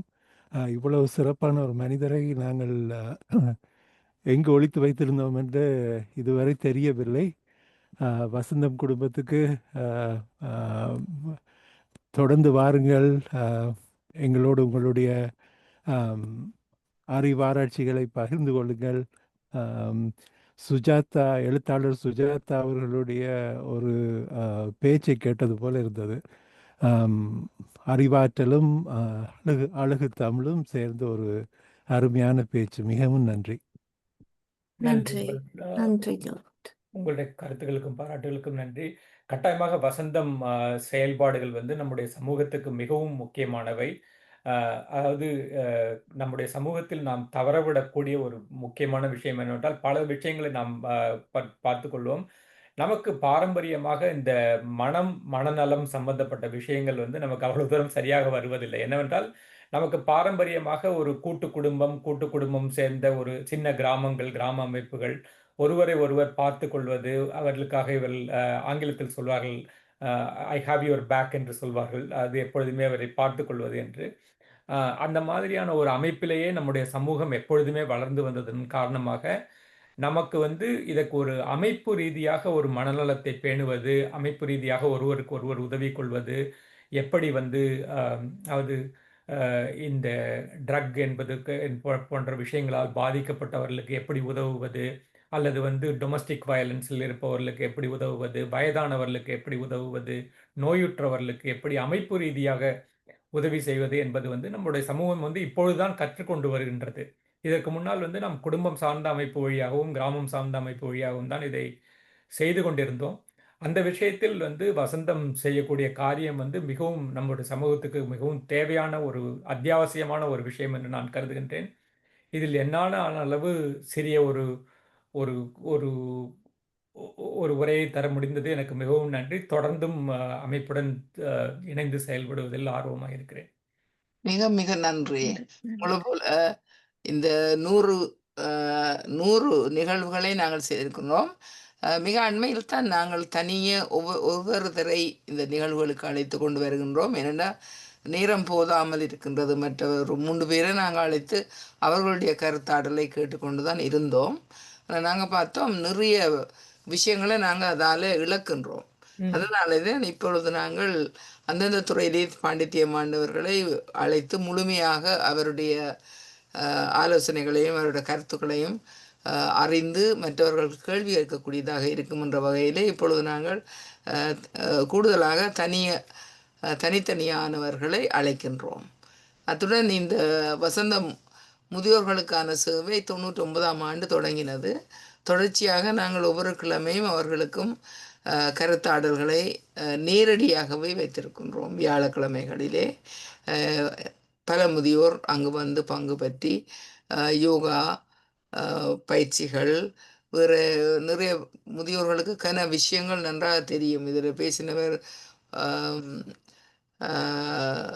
நாடகங்கள் நடிப்பார்கள். அதாவது முதியோர்களை நேரடியாக அவர்களுடைய விஷயங்களை அறிவதற்கும், அவர்களுடைய குடும்ப வன்முறை, அவர்கள் பாதிக்கப்படும் விதம், முதியோர்களுக்கான சில சில சிக்கல்கள், இடைஞ்சல்கள் போன்றவற்றை நாடக ரீதியில் அவர்களே எழுதி அவர்களே நடித்து செய்யக்கூடிய ஒரு ஆற்றலை பெற்றிருக்கிறார்கள் எங்களோட முதியோர்கள். இப்போ பழனிசாமி ஐயா எல்லாம் நிறைய நாடகங்களை எங்களுக்கு தந்துக்கிறார். இன்றைக்கு அவள் வரையில் இன்னொரு பெண்மணி இன்னொரு ஆள் அதுக்குள்ளே இருக்கிறா. அவையில் எல்லாம் மீறி நிறைய செய்து கொண்டே இருக்கணும் தொடர்ச்சியாக. இப்போ வரதல் வகுப்பு வரதல் வகுப்பு ஒரு தரமான ஆர்டிஸ்ட் இதை இந்த போட்டிருக்கிறார் வரதல். இவருடைய சொந்தக்காரன் தான், நல்ல ஒரு ஆர்டிஸ்ட். அவர் மற்றவர்களுக்கு ஆர்ட் காட்டி கொடுப்பார். அங்கே சமைப்பார்கள், பிங்கோ விளையாடுவார்கள், டிமென்ஷியாவுக்குரிய சில சில பயிற்சிகளை அங்கே செய்வார்கள். அப்படி நிறைய விஷயங்களை ஒரு 9 மணியில இருந்து 12 மணி வரையும் பிரதி வியாழக்கிழமைகளிலே செய்கிறார்கள். முதல்ல ஒரு தியான பயிற்சி, யோகா பயிற்சி முடிந்த பின்னர் இவர்களுடைய விளையாட்டுக்கள் ஆரம்பமாகும். மிக அந்யோன்யமாக அன்பாக எல்லோரும் இணைந்து போவார்கள். ட்ரிப்புக்கு போவார்கள், பார்க்குக்கு போவார்கள் என்று பல விஷயங்களை செய்கிறார்கள். அத்துடன் எங்களுடைய ஆஃபீஸ் தொடர்ந்து இயங்கிக் கொண்டே இருக்கிறது. ஷேர்போர்ன் ஏரியாவில் 2 இடத்துலே அந்த ஆஃபீஸ் நாங்கள் வச்சுருந்தோம். பின்னர் மக்கள் ஸ்காபரோ நோக்கி உடனே நாங்கள் அங்கே வந்துட்டோம். அப்போ அங்கு நாங்கள் பல ஆய்வுகளையும் செய்கின்றோம். பல்கலைக்கழகங்களோட இணைஞ்சு நிறைய திட்டங்களை நாங்கள் செய்கின்றோம்.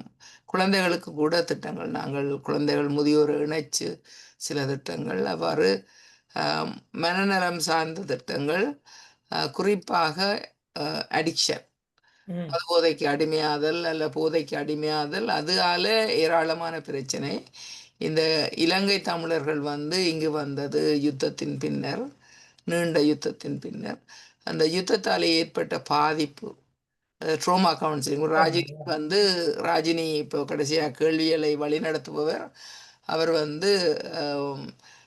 உளம் பாதிக்கப்பட்டவர்களுக்கான, அதாவது நீண்ட கால துயரத்தாலே உளம் பாதிக்கப்பட்டவர்கள், ட்ரோமா கவுன்சிலிங்னு சொல்லுவோம், அதை அவர் செய்து கொண்டிருக்கின்றார்.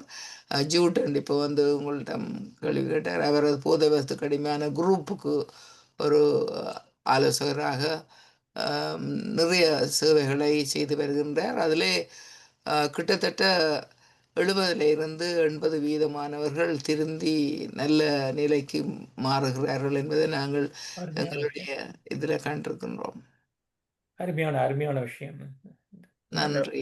நீங்கள் எங்களோட வெப்சைட்லேயும் போய் பார்க்கலாம். வெப்சைட் இப்போ தான் செய்து கொண்டிருக்கிறோம். உங்களை போல ஆக்கள்லாம் எங்களுக்கு தொடர்ந்து துணை செய்கிறார்கள்.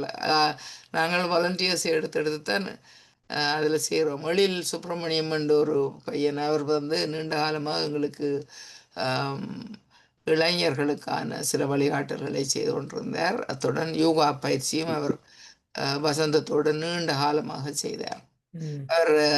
அவர் பாண்டிச்சேரியை சேர்ந்தவர். வெங்கட்ராமன் ஐயாட்ட நான் ஒரு வேண்டுகோள், நீங்கள் ஒரு முறை எங்களோட வசந்தத்துக்கு நேரடியா இன்பர்சன் நடக்குது, நீங்க ஒரு முறை எங்கள்கிட்ட வர வேணும்.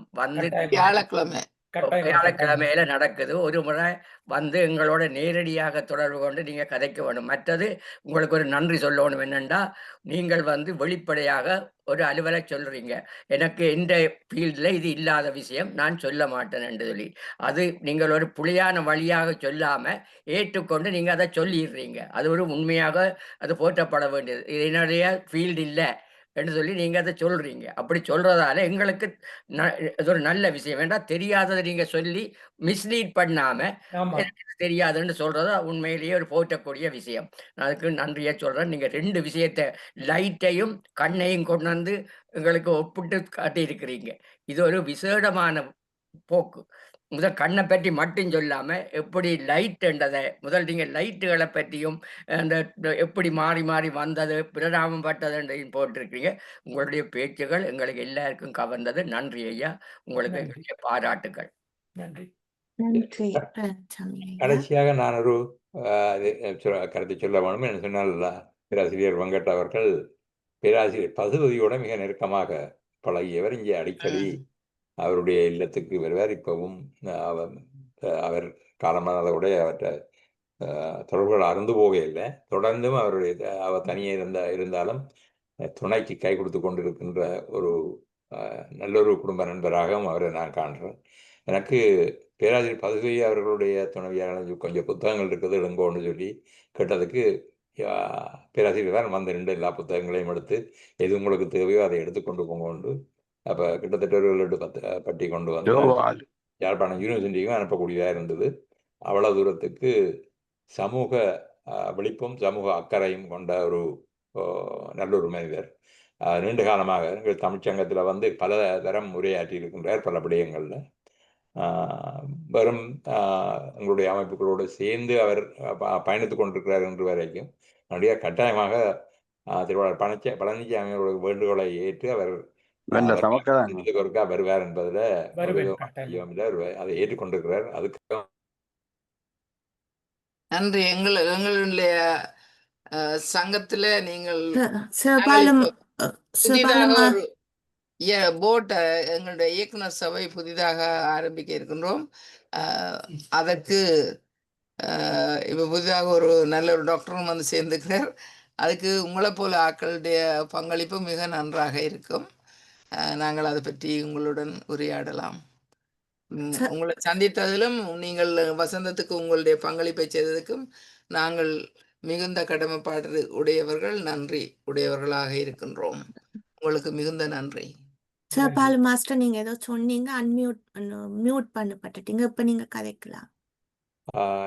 இல்லை, நான் நினைக்கிறேன் நான் எல்லாம் சொல்லிட்டேன். சொன்னால் எனக்கும் பேராசிரியர்களுடைய தொடர்பு அது மட்டும் இல்லாமல் பேராசிரியர் பசுபதி இப்போ காலஞ்சென்ற பசுபதி அவர்களோட அவருக்கு இருந்த நெருக்கமும் தொடர்பும் இப்போவும் அந்த குடும்பத்தோடைய அவருக்கு இருக்கின்ற என்றால் அவருடைய துணைவியார் ஒரு தனியத்தான் இருக்கிறார். எதுக்கெடுத்தாலும் நான் வெங்கட்டோட கதைச்சேன்னு தான் சொல்லுவார். அவ்வளோ தூரத்துக்கு அவர் சமூகத்தோட மட்டும் இல்லாமல் எல்லாரோடையும் சேர்ந்து பழகுகின்ற, சேர்ந்து பயணிக்கின்ற ஒரு அருமையான மனிதர்.